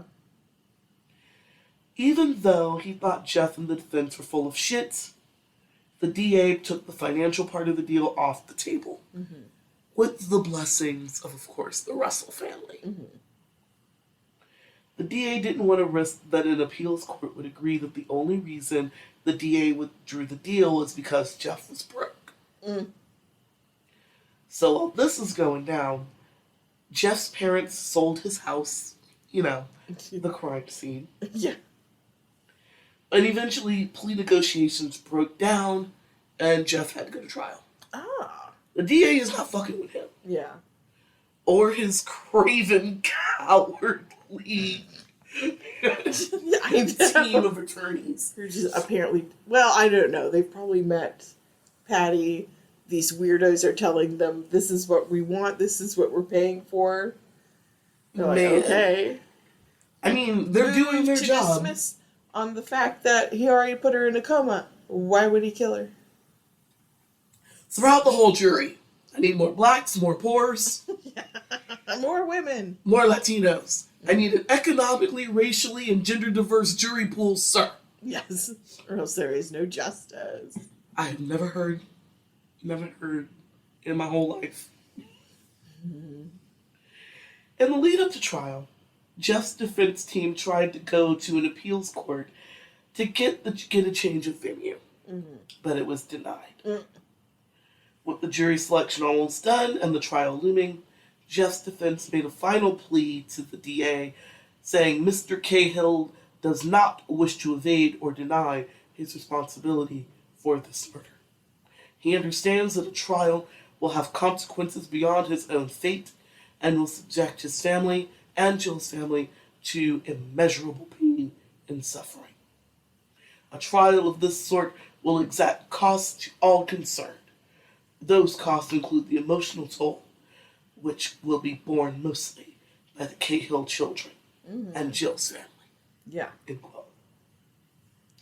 In addition to their letter, the defense included a 5-page affidavit where Jeff confessed to first-degree assault and first-degree murder, but stopped short of admitting that he had poisoned Jill because in her weakened state, she would have been a compelling witness at the assault trial. The DA turned it down because I would like to kill you. Man, he is a bloodthirsty DA. Like, in his interviews throughout this book, he is, like, personally, morally offended to his core. This man lives. That a creature like Jeff Cahill exists. Like, mortally... Yeah. Just, there are no, the very value system that this man builds his personality on. Oh my God. Has been offended by Jeff Cahill. Yeah. And he would like to kill him for making him so uncomfortable. With every fiber of his being. Quit fucking with this man. Just take the goddamn deal. If you have any sense, the good sense of God gave it that. Man, he just keeps getting, like, dangled over the jaws of death and pulled away and dangled again and pulled away. The DA turned this offer down. Fuck you. I'd like you dead. Yeah. That's my preference. Because where he sits, the only way to get justice for Jill, her family, and the Cahill kids is to go to trial and make Jeff make a full confession. Yeah. And if Jeff couldn't do that, there's no deal. With no deal in place, Jeff would go on trial in August of 1999. Yay. One of the highlights was the UPS driver and the GSP employees that took the stand. They all told about the strange encounters with the man in the maroon hat, sunglasses, and the pussycat wig, looking for packages going to GSP, but only taking specific packages from the driver. Or pretending to be a new employee or a lost customer to get access to the shipping area and stealing packages. Yeah. The logistics manager, her name is Tracy, told the court that she was seeing packages that she didn't order on her manifest. And that when she called the company who had shipped the chemicals, they were like, well, you guys faxed in an order. She was like, well, fax me a copy of the order form. I just need to check my records. And she saw a dummy invoice that was just like, what child made this? Child is right. The logo, the company logo was fucked up. The writing, the company address was wrong. Her name is misspelled. Her name is Tracy with no E. Yeah. He put the E in. Like, it's just a mess. Yeah. Tracy also testified that after reporting the stolen packages containing poison to local police, she didn't think anything about it until around October 29th, when she heard about Jill Cahill's death on the news. And then she called the investigators looking into Jeff and told them that they might make a connection. That's how they found out about it. Yeah. I guess she's the one getting mostly praise. Yes, she will get the praise. No complaints from for Tracy.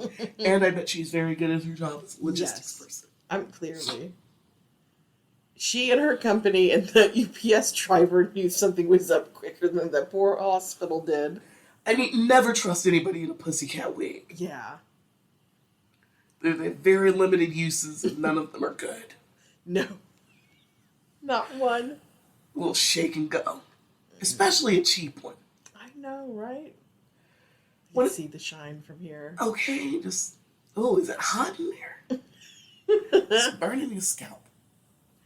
When it was time for the forensics team to take the stand, not only were they able to show evidence of how Jill had tried to escape her brutal beating, the blood spatter evidence, Yeah. the blood trail running out of the house, and then you could see where she got hit in the fucking head and dragged back in.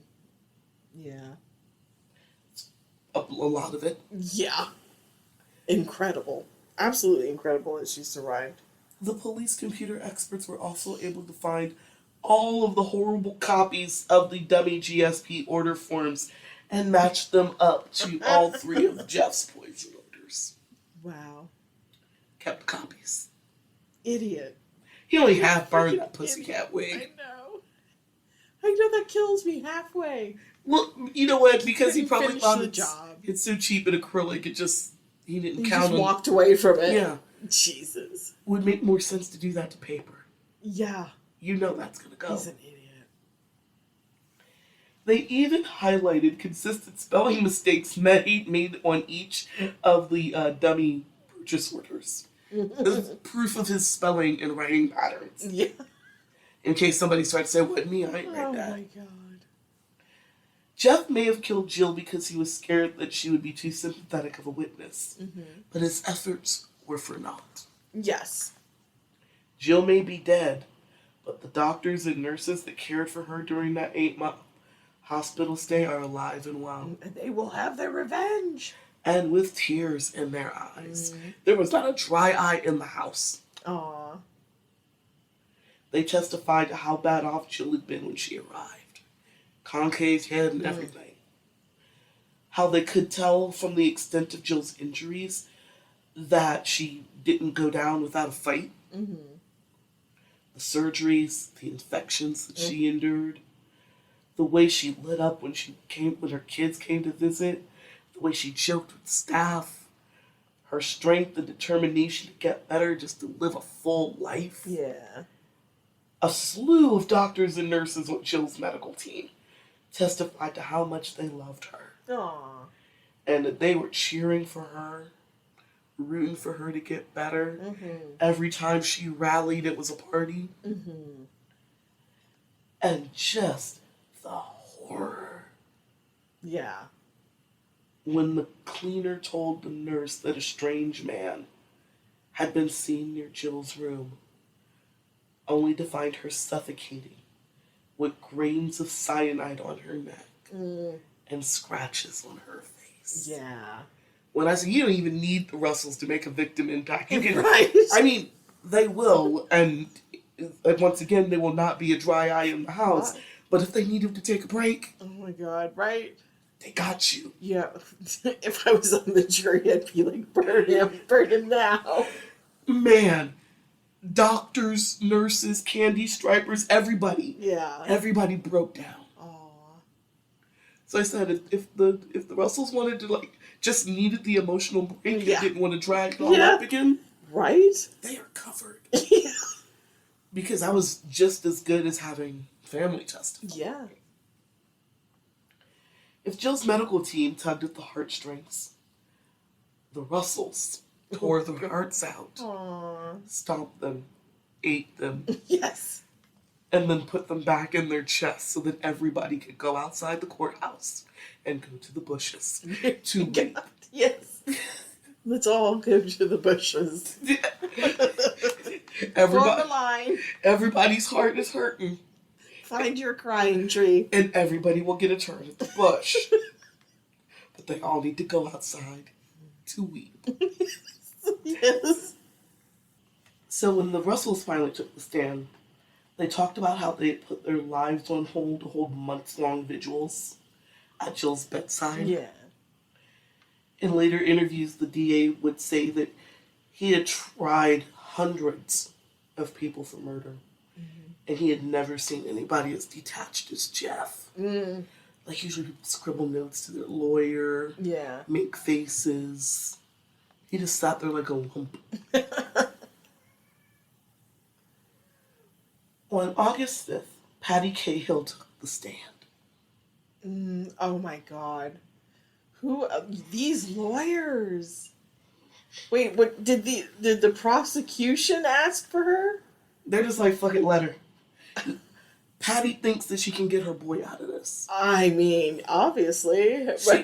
Patty is so confident that as she walked to the witness stand, she looked at Jeff, gave him 2 thumbs up. Oh my God. She is confident. Oh my God. Right hand of God, right now. Show you. Let me show you. I believe you. But this is Patty. Oh my God. She sits at the right hand of God. She God does. is on her side. Yes. God will see her through this. Yeah. So why not testify? Why not thumbs up? The delusion is deep. Right hand of God. Deep. I mean, why would the right hand of God be worried? The DA asked Patty about her conversation with Jeff right after she had visited with Jill in mid-October. Patty said that they were at Jeff and Jill's, walking through Jill's flower garden and sorting out what should go where and when. And according to Patty, Jeff said, Jill designed this garden a certain way. I hope that when this is all concluded, that she can tell the truth about what led to the breakup of our marriage. Oh my God. Patty thinks, right hand of God, Yeah. I will get my boy out of this mess. If they just know what she did. God is on her side. Oh my God. Right hand of God, Jeannie. Every day. Same pew. Right hand of God. Exactly. Holy water. Break into your house to pray at. She Got this. Get golem. When the DA asked Patty if Jeff only expressed concern about Jill telling the truth after she had told him about Jill's condition, Patty tried to play semantics. What does is mean? What do you mean by is? Right? She pulled a Jordan Peterson without trying to sound like she's giving a lecture. Yeah. All of a sudden, she don't understand the meaning of words and things. Yeah, everything's subjective. And she said that Jeff had no reply when she told him about Jill's condition. Girl. Right? The DA gave Patty a transcript of what she said at the grand jury, where she had said that Jeff had made a comment about Jill telling the truth after Patty had told Jeff about Jill's condition. She looked at his lawyer, confused. She just stared at him blankly. Yeah. Like, why are you asking me to read my previous statement? That don't matter. No, she's like shocked. Like, how dare you bring up what I said before? Yeah. That doesn't matter. What matters is what I'm telling you now. Yeah. Which is perfect for the position we're in now. Then Right. what I said was perfect for our position then. Right hand of God, I got this. In spite of Patty's attempts at wordplay, the jury picked up what the DA was putting down. Patty had told Jeff that Jill could speak, and Jeff was afraid of what Jill could say. As Patty left the stand, she walked in front of the defense table, gave Jeff 2 thumbs up. Dang. That's She's just, so embarrassing. she got this. Right hand of God. 2 thumbs up. Oh my god. And an unlined wool skirt. And sensible shoes. I'm sure they bought it. Local reporters covering the trial also noted how weird the Cahills were. Patty and Jim Cahill were always in court, but they always arrived separately and never sat together. Weird. Even though the local reporters were fair in their coverage. And fair doesn't mean both sides. No, fair means we can say that this dude did it in all due reference and tell you what his defense is and believe it's not going to work. Yeah. Yeah. That is fair. Yeah. Anything can happen, but we kind of think this is some bullshit. Yeah. That is fair. Exactly. The Cahills hate the reporters. Anything other than Jeff is a sad, broken boy and Jill is a whore was considered slanderous to the Cahill family. Libel. Some reporters said that John, a.k.a. Weasel, John is Weasel, Yes. was the nicest one of the bunch. Oh my god. That's funny. And his name is Weasel. Right? Fuck Howdy and Nipper. I know. And Tim. Tim or G. Yeah, fuck Tim. And Mark. Oh, yeah. Mark is Howdy. Wait. Fuck them. Fuck them all. Fuck all the Never Never boys. Yeah, Mark is Howdy. John, a.k.a. Weasel, would tell the reporters that he couldn't talk about court and tell them that not all us Cahills are the same. I'm the rebel, Dottie. Loner. Once, when a reporter tried to interview Patty on the courthouse steps, the old lady stuck her tongue out at her like a child. Meh. Oh my god, of course. Once again, Jeff's defense did what they were paid to do. This time by calling Dr. Allen and a few other people that Jeff had told about Jill's affair. But as much as Jeff's defense talked about Jill's affair with Tom, they never called Tom to the stand. And I have a theory about this. Yeah. Because I don't think the defense wanted the jury to see that Jill was leaving Jeff and moving on with a man who was hotter. Yes. Better shape, more hair, successful. Yeah. And a few dollars in the bank, a sense of humor, and the ability to afford health insurance and keep his car insured. Her kids call him Daddy. Jeff never took the stand in his defense. No, I do honestly think that's why they didn't call Tom. I believe it. Shame the affair because Tom is Jeff's better in every single way. Yeah. And he didn't want the jury to be like, I'd leave too. Yeah. Fuck that guy.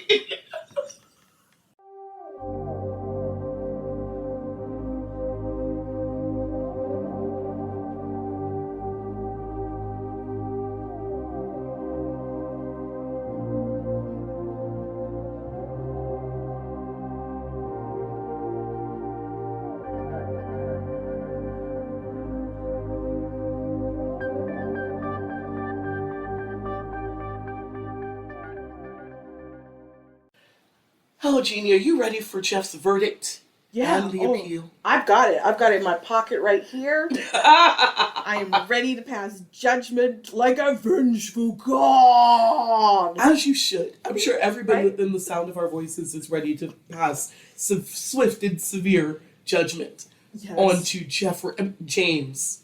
Jack. No. Hippity hoppity. No, he was Scout and Jack before they just settled. I forgot about Scout. On Jeff. And I know but James. But his real name is James. Yes. It was Scout and Jack. But then even though he has a brother named John. John wasn't Jack. No, John is Weasel. Tim is Tim. Is Timurgy. That's all I got for him. You got Timurgy, that's it. So on August 10th, at 5:15 p.m., the jury came back with their verdict after 5 hours of deliberation. Decent. I feel like that's keeping appearances. Well, no, that's getting lunch and just like filling out all the forms. Right, keeping up appearances. Let's really look. We figured it out real quick. We all agreed. There might be one person being like, no, shut the fuck up, Jim. So Jeff was found guilty on all 7 charges. Yay! And he stared straight ahead with no reaction when the verdict was read. Good. Patty, her husband Jim, and Jeff's brothers were not in court when the verdict was read. That is so funny. That is so funny. They're such assholes. They sat that out. They're such assholes. Stayed home. They didn't want to be embarrassed. What? I mean, they didn't want to be embarrassed. If they thought that there was a win on the horizon for them, they would have been there with bells on. But they didn't want to be the dirtbag family with the murderer in the family. They're already a dirtbag family that goes They don't know that. Sticking their tongues out at people on the courtroom steps like weirdos. Yeah. Yeah. Patty. Where the Cahills were absent, the Russells were front and center. Good. Debbie burst into tears when the verdict was read and collapsed into her husband's arms. Aw, yeah. Fred and Joan clung to each other. And of course, the cadre of cousins, the alternating best friends. I feel like Jill had like 80 best friends. Yeah.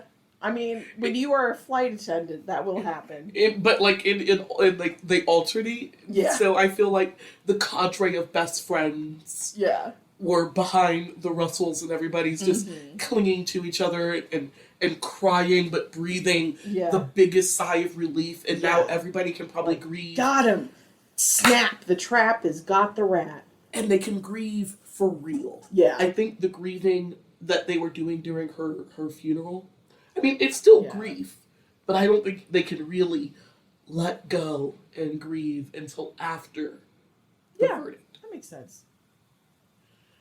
The penalty phase of Jeff's trial was scheduled for August 17th.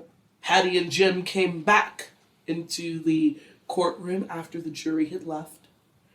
And like Jeff, they just sat there stoically with their arms crossed. Yeah. It's weird that they came into the courtroom after the jury left. The verdict has been read. Yeah.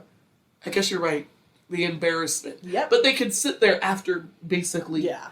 Anybody that matters, I suppose. Yeah, the people who pass judgment against them. Yeah. As Jeff was led away, no one in the Cahill family tried to comfort him. None of those says, "It'll be all right, baby, I'll visit you." None of that. None of that.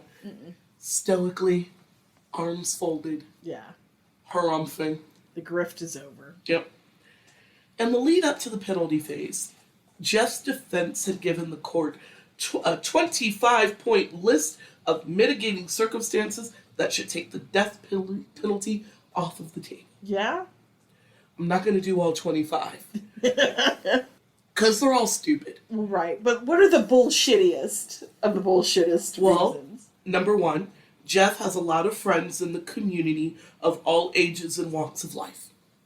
No, he doesn't. They're all repelled by him.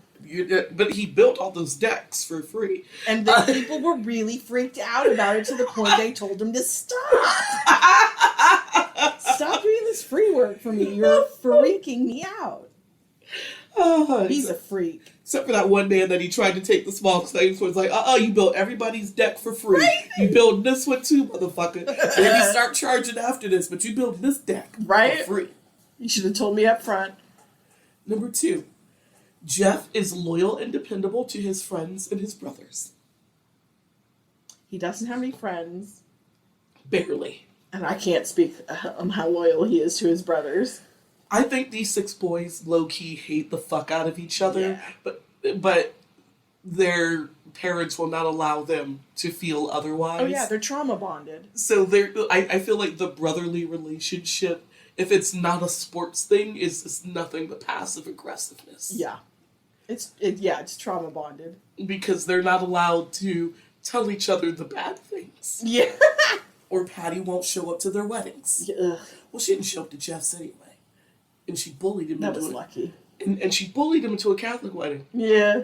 And apparently she may have committed a sin again. Yes, she did. She lied. She fucking lied. Lied. Number 3. He worked for Merrill Lynch and he was well liked when he worked there. Okay. Number 4. He had worked while he was in school, and that experience had given Jeff valuable skills that he could put into work in the community. Mm. Number 5. When his kids were born, Jeff was a doting father. No? I don't know. Number 6. Jeff has no prior history of violence. Mm. Yes, he does. I mean, First he beat the fuck out of her. Outside of when he tried to beat Jill to death, before he tried to beat her to death, which is the catalyst of his whole shebang. But this is a murder trial. Now this is a murder trial. Exactly. Yes. So he does have a history of violence before this thing that he's on trial for. These are 2 separate things. True, because he would have probably would have gone to jail for assault. Yeah, at least. Number 6. If he is given life without parole, Jeff would have to answer to his kids and young family members one day, and isn't that the worst punishment? No. Having to deal with his children about this. A delusional bullshitter? No. Okay. Last but not least of the highlights of this 25-point list. Yes. Jeff is a model prisoner that had tutored inmates. Mm. Bueller. Yeah. Bueller. Any of this taking the death penalty off the table for you? No. Anything working for anybody? No. Not working for anybody. I tried it. Normally I'm against the death penalty, but when you come up with like a 25-point plan against it, it's like, oh, you really don't want it, huh? Maybe you should have a dose of that. Maybe you should get a big heaping helping of electric. And the list is like bullshit. It's like, but he has friends. I know, right? Imagine how much it's gonna suck when he has to tell their children about how he tried to beat her mother to death. Yeah. And then poisoned her. Yeah. This violent, conniving freak. Really, imagine if you let how him much go. It's gonna suck for him. Yeah, I know. Think of his children. Maybe if he would have thought of his children, we wouldn't be here. I know, right? If he thought of anything other than himself and what Patty wants. We were on a road to a fairly amicable divorce here. Yeah. There was no need for all this other bullshit.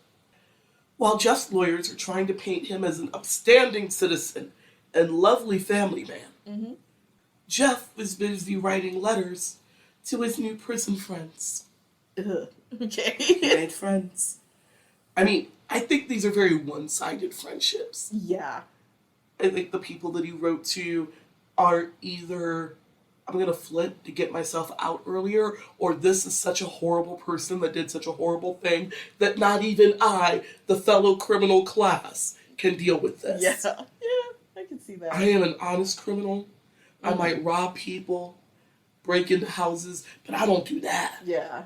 I'm Yeah, there's a lot of people, when your relationship doesn't work out, like even if you're someone who is a habitual thief or whatever, they're not going to beat the hell. No. They're not going to beat their partner to death. They'll just be like, deuces. Right. It'll suck. I'll steal a purse to make myself feel better, but Yeah. but they don't do that. They don't resort to beating somebody to death and then stealing poisons to kill them. Mm-hmm. But yeah, he was writing letters to his new prison buddies, and in most of his letters he was whining about how he couldn't get enough decent bodies for a basketball game in jail. Oh, for heaven's sake. Could not get enough bodies for a decent basketball game. Yeah, no one wants to come near him. Torches of the damned. Torches of the damned. And that he's not allowed to watch the Discovery Channel. Mm. Jeff Cahill really would have sat up there and watched farming shows. Right. Naked and Afraid. Oh, and he's not allowed to play cards. Okay. Oh my god. And that pod life, because he's in county jail. Mm-hmm. And so, I learned this recently. In county jail, instead of having everybody in individual cells, they'll have everybody in pods. So let's say there's 50 people in a pod, and there are like dormitory style rooms inside the pod. Yeah. So there's like 50 people in a pod, and let's say 5 people in each little dorm room, right? So when the doors are open, the people in the pod have the run of the pod, more or less. Yeah. They can go in and out of their room. They can go downstairs and not play cards, clearly. Yeah. But they can watch TV, talk, whatever. And that's just not fun for Jeff. Mm-hmm. Nobody wants to play basketball. Yeah. Not surprised. I do think it's him, because basketball is on the very short list of things that inmates can do. Yes. And most of them are probably up for. Yeah. The fact that they won't play Pass with the you. time. Yeah.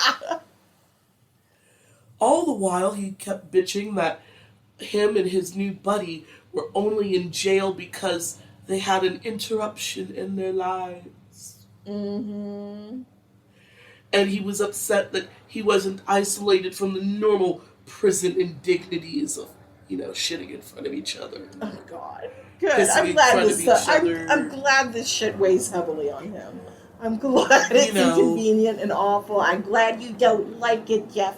The constant milling around of your fellow inmates, the screaming of the tortured, the screaming of the damned. Yes. The mental health issues of some people. Mm-hmm. The guards that are making no regard to try to quiet any of this down. Yeah, no. Unless somebody's bleeding. Yeah. And even then. Jeff went on to blame the DA, his lawyers, the jury, and the law.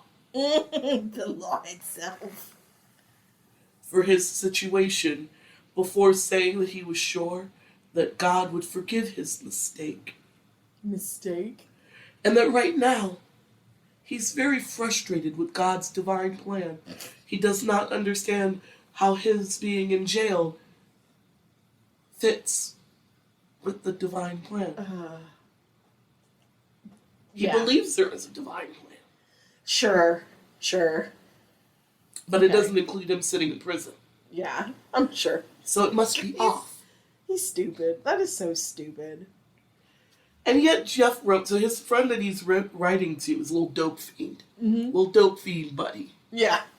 It got caught up, and this poor dope fiend, he's sitting there shaking through withdrawals, and you gotta listen to fucking Jeff. As if life isn't hard enough. Yeah, like it's just like a scotch better than listening to the demons in his head. And Jeff wrote to his dope fiend buddy that he was hoping that he would like life better at Denamora prison, because then he would be allowed to have a radio and books. It's something. In county lockup, they just don't always have the resources. Yeah. And usually you're not going to be in county lockup for as long as you go to prison. No, these are like people who've done something minor, and you're being held for 30, 90 days. These are your shoplifters, your your minor to major misdemeanor people, your bar fights, your junkies, your purse snatchers, whatever. But he'll get books. Okay. Also, the father of a girl that he crushed on in high school worked at Denimora prison where Jeff was going to get shipped to. Mm-hmm. And I think to him, that means he would somehow get special treatment. That makes sense. He thinks he's special. A girl that I crushed on in high school's father works... That man may not even remember him. Hopefully he does. And treats him like shit. You mean just like every other prisoner? Exactly. I think the worst you could do would be to single him out for nothingness. Yeah. Don't treat him good. Don't go out of your way to treat him good. But don't go out of your way to mistreat him either. Yeah. I think it would actually be more hurtful to him. To be nothing. To be nobody. Yeah. In another letter to his prison buddy, Jeff tried to frame Jill's murder as a mercy killing. God.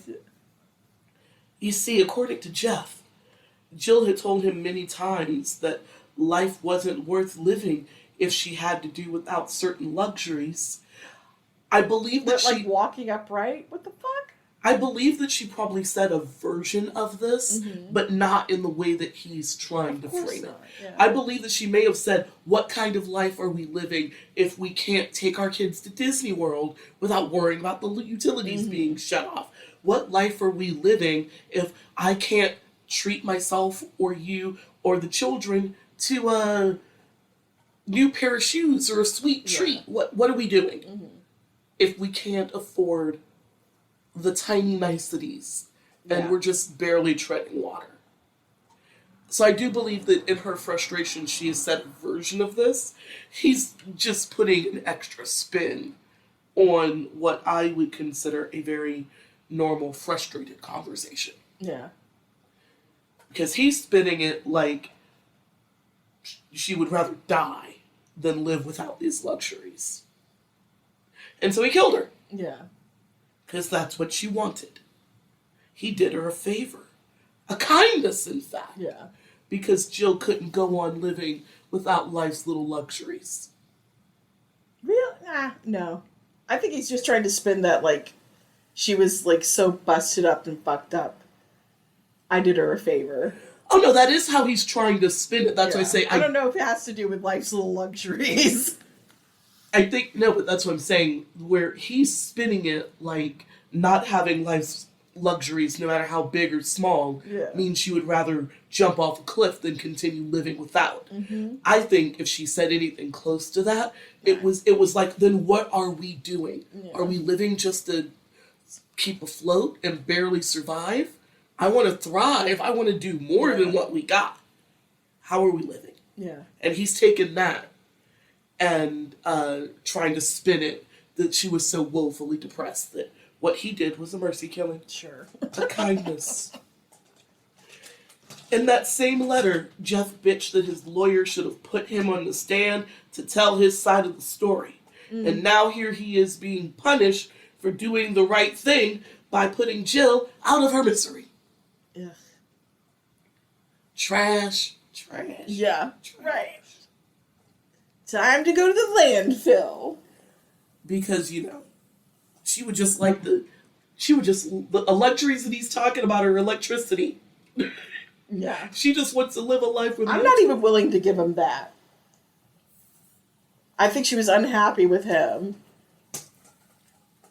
I think she's unhappy with life with him.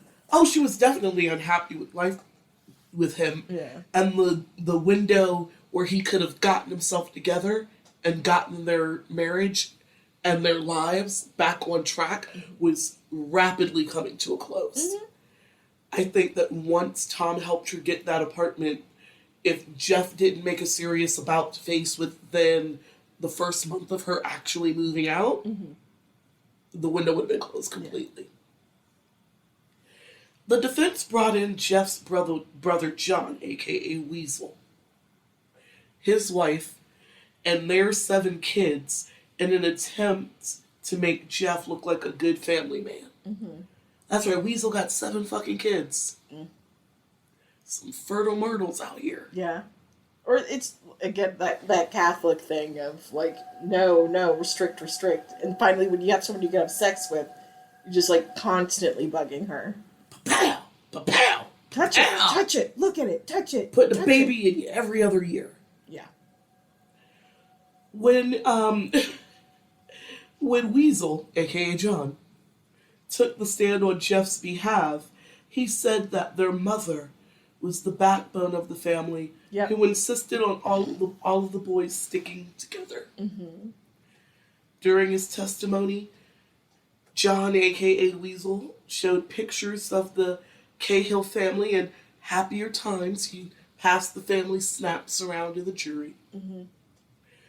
John did admit that Patty could be overbearing and too involved in Jeff's love life.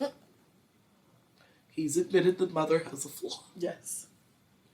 But that Jeff wouldn't listen because he was in love and wanted to marry Jill. That's right, somebody touched him. Yeah. Finally. You're right. Weasel then went on to talk about how much his kids had loved Jill, and that he and his wife had visited Jill often when she was ill. I don't believe him. No. And that he intended to take his kids to visit Jeff if his life was spared. Mm-hmm. Yay. Patty's brother, Jeff's uncle, also named John, took the stand, complete with a prop chart showing the family tree of the Cahills and the Morrisseys and how the families were intertwined for reasons that make no sense. Well, because they have no redeeming qualities for this guy. Can they point to charity work? Can they bring anyone up who said that this is a great guy who's changed my life? No, it's just, he's our blood. He's our kin. And we're good. We're a good, clean family. So after Uncle John brings up this stupid-ass chart of a family tree. Oh yeah, it was a whole thing. It was on a poster board. They let him stand there with a pointer. Yeah. And point out stuff. Yeah. I was like, these people are just so up their own asses. Like, I would be embarrassed. Like, not even, like, even outside the context of it, trying to talk your nephew out of, like, the electric chair. In any context, if you were just to blah, blah, blah about your family tree, that is insufferable. There is no context in which that is not insufferable unless you're at the family reunion and talking to people on the tree. And true story, even then. Right? Even then, my attention span for it is extremely short. Those poor jury members, that poor judge, I think they are just kind of like, they're like, get rid of him. Prune it. I'll kill them all. I'll kill them all. Give all of them the chair to make this stop. Yes. And after showing off the family tree, Uncle John went on about how Jeff's cousin Lynn, who was Uncle John's daughter, is Jeff's true soulmate, and that she was crushed to find out about Jeff's activities. I don't know what Uncle John is implying here, but I don't like it. I think everyone was like, well, that just makes my flesh crawl. Everybody went, ew. Ew. Your cousin's your soulmate. Ew. Are you implying that they were that Jeff and Lynn were kissing cousins? Ding, ding, ding, ding, ding. Because it feels like that's what you're implying, Uncle John. I'm telling you, New Englanders are weird. They're so weird. Like, I don't know if this means the premarital sex, the Cahills and the Morrisseys are incestuous somehow. I don't know what this is all supposed to mean, but he thought that it would be helpful to tell people about the family tree and that Jeff's real soulmate is his cousin that he may or may not have had romantic feelings for. No, the social dysfunction and just inability to read a room is deep and broad in this family. None of them can be brought in public. It's so weird. One of them is actually dangerous to the public. Many more, maybe. It's like, I just imagine the jury's like, what, I don't understand. Get me out of here. Because Get me away from these people. What, am I wrong? It almost sounds like there's some sort of weird incest in the family tree. Yeah, it is bizarre. There was a priest he took the stand. Oh. Probably out of fear of Patty. Yeah. Because apparently this... Or the family is generous when it comes to, like, when the offerings come around. Probably. The priest said that Jeff may have done a horrible thing, but he should be forgiven. Okay, that's standard Catholic shit. Catholics are against the death penalty, full stop. I mean, I'll let him have it. That's it. He's just doing his priestly duty. I'll let him have it. As long as he's not saying, oh, he's a great credit to the community. If he's just saying, like, it's wrong. The death penalty is wrong. I'll let you have it. It's That's a very boilerplate. It is not for you in the realm of man. Yes, exactly. On August 20th, the jury came back with a verdict and Jeff Cahill was sentenced to death. Yay! Death, I tell you, death. That's nice. But while the Russells were happy to get justice, sending him to prison was bittersweet. Jeff settled into prison nicely. And since he was on death row now, he didn't have to deal with too many of the prison indignities that he found just too much in county lockup. Yeah. Death row, you're in one of the most secure places in the thing. You don't have to share a room with anybody. I think they give them 2 or 3 hours a day of exercise, but they don't get to go out. But you're mostly just in isolation. Right. So he gets to sit in a room, read books, listen to the radio. Maybe they wheel a TV into the larger death row room for movie night or something, but the Russells are annoyed that Jeff's not suffering as much as they would like. True. But his family is embarrassed. They are the family of a criminal. They're violent criminal people. Jeff got to go to Mass every Sunday. Good for him. Which I'm sure is very important to Pat. Yes. Very boring. Right? The important thing is he's in jail where he can't beat the fuck out of another woman. This is true. Just before the trial came to an end, the Russells had settled with the hospital security company to the tune of $850,000. They should have got more, but good. $500,000 of that went to an annuity for Tim and Mary. Nice. To pay for college and hopefully give them, even if it's a small stream of income throughout their lives. Thank you for not putting 2110 when it comes to setting up a trust. Yeah. Sometimes people set up a trust and they're like, why can't I live off of this forever? Because that's not how it always works. I know. Did you invest the trust? But either way, like, it's good that these kids won't be beholden on reaching out to the shithead side of the family for, like, financial help or resources. And the other $350,000 they used for Jill's medical expenses. Oh, God, that debt must have been, I can't imagine. That $350,000 went a long way towards dealing with it, but I'm sure it didn't pay all of it. No. And just when they thought that the whole shit show was over, the Russells found out through their lawyers on the wrongful death suit that just days after his attack, Jeff had been sent to see a therapist in the same hospital where Jill was fighting for her life. Jesus Christ. They knew that he had been to a therapist. They didn't know that it would be in the same building that Jill was in. That is a pathetic lack of communication.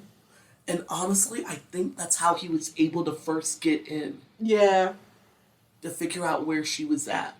Because the first handful of times he's in that hospital, he's there for a legitimate reason. You go, you sign in, you do your 40 minutes with your therapist, you leave, nobody's going to stop you from just moving around. Well, no one did. And he just figured out to put on a disguise to get closer to her. And I think that came later. Yeah. But I think that when he was in therapy, that's when he first started stalking. That's where he got the confidence. Like, I can do this. In September 2003, with the help of some anti-death penalty groups, Jeff would appeal his conviction and win, and he would be resentenced to 25 years to life for Jill's murder, and then 12 and a half years for her assault. Mm-hmm. So this means that because the sentences were going to be served concurrently, this means that Jeff would have to serve 37 and a half years to life Yeah.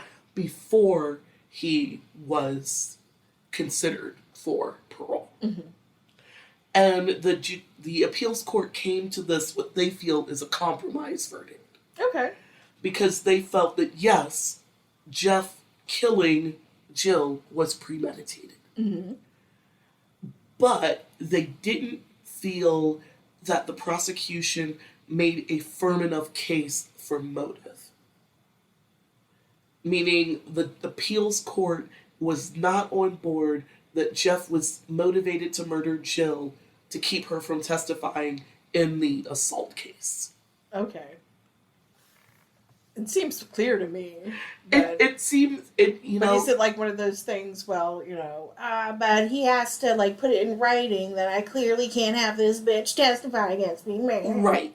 And so the only evidence of Jeff not wanting Jill to testify are these very squishy conversations that he had with Patty. Okay. And of course, Patty changes her story several times between the grand jury and the actual trial, which each version of the story designed to get Jeff off. Yeah. And the appeals court just felt that that wasn't enough evidence to prove motive. Yeah. Well, there wasn't much appetite for, like, the death penalty in New York State anyway. That keeps, like, they keep instituting it, taking it back. They'll bring it back, they'll take it away. Yeah. You know. So, that's what, I mean, to me, the motive is neon obvious. Yeah. But I am also not a lawyer or a judge, and there may be some, like, letter of the law sticking points. It depends. It depends on who's motivated. I feel like more people are motivated to, like, take death penalty off the table than to put it on. I think you have to be personally affected to really want the death penalty. Yeah, there's probably some truth to that. Because, like, if it's not your emotional damage that's happening, it's like you think about the people who actually are innocent and how it's arbitrary and how it depends on, you're more likely to get it based on your race. And, like, who did you hurt and how did you hurt them? Blah, blah, blah, blah. All of these things are true. Yeah. It's all squishy. And, like I said, if that shithead that, killed, like, if a school shooter isn't getting the death penalty, no one should get the death penalty. True story. So, it was a heartbreaking decision for the Russells. But they decided that they couldn't let Jeff hover over their lives forever and just refocus their efforts on Tim and Mary. That's a good choice. The Russells did go to court and read Jeff to filth about how disappointed they are that he wasn't going to die. Nice. That's funny. He was a scumbag. Yeah. And Joan Russell does go, so much for that holier-than-thou Catholic upbringing now. Yeah, that holier-than-thou Catholic bullshit that you, like, hang over everybody's head and makes you so much better than the rest of us. Where is it now? Huh? Your fake piety. Huh? Bitch-ass vice pope. So, like, she does read him to filth pretty fucking hard. Good. Not that I think it matters. I think it matters to those people. I think, they seem very appearance-based and, like, you can't have this pornography, you must be seen in this pew. I mean, Patty must be at the right hand of the Lord. Appearances, I'm telling you, matter a lot. They wouldn't be there for the humiliation of guilty. Appearances matter a lot. The only reason I say it doesn't matter, as far as Jeff and the rest of the Cahills go, is you would have to have held Jill and her family in some sort of esteem in the first place, and which they didn't. Maybe, but then again, these are bums telling you that you're the filth of the earth. This is true. You're the gutter snipe.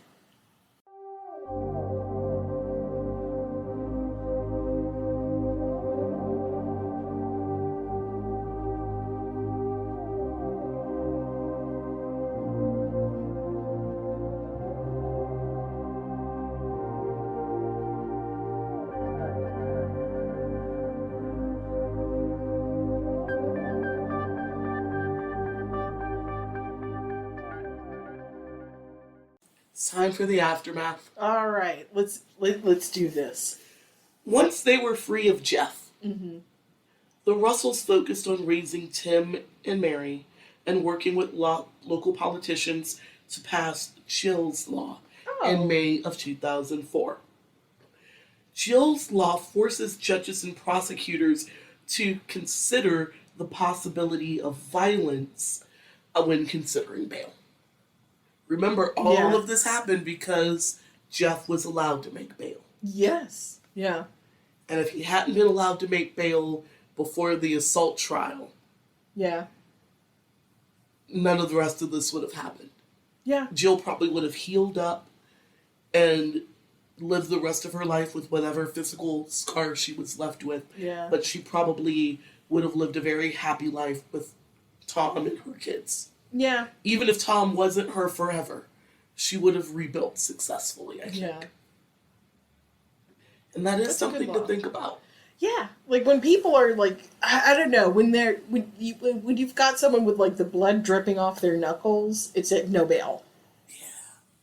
I can see it's tricky where someone's just accused. Do we have like video of it? Do we have pictures? Do we have evidence? Right. But thanks to Jill's Law, the prosecutors and judges do need to take into consideration, is there a possibility of violence if this person gets out on bail? It's been 25 years since Jill's murder. Yeah. And after the trial was over, Debbie and her husband Bill took over raising Tim and Mary. Yeah.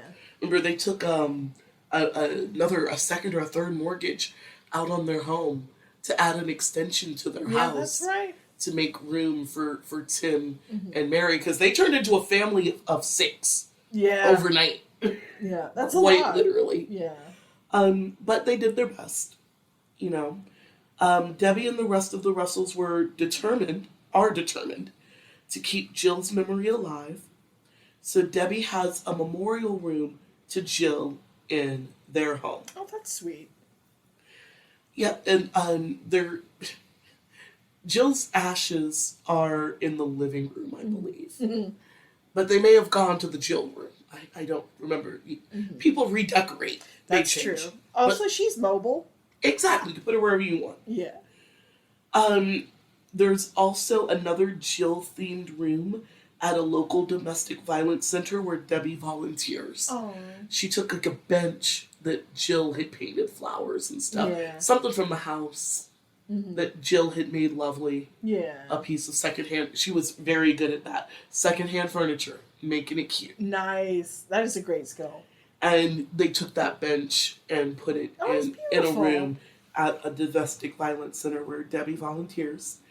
Both rooms are festooning with flowers. There's a word that I don't get to use often, and I mean it in all due reference. Yes. Festooning with flowers. That's basically what you do to a float in a parade. Yes. You festoon it.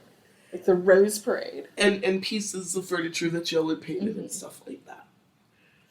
When Tim and Mary first came home with her, Debbie said it was difficult to channel her grief and rage into the kids. Yeah. But she made it happen. And they have a very successful blended family. Mm-hmm. They never asked the kids what happened the night Jeff beat their mother to death. And they never said anything bad to Jeff about Jeff to the kids. That is awesome. That had to be hard to do. Oh, because I would be motherfucking him every day. I know. Every day. Tim, Mary, my kids, time for school. Bye, kids. Remember Tim and Mary, your daddy ain't shit. My kids. Because I don't know Debbie's kids' names. I don't know their names. They're never mentioned.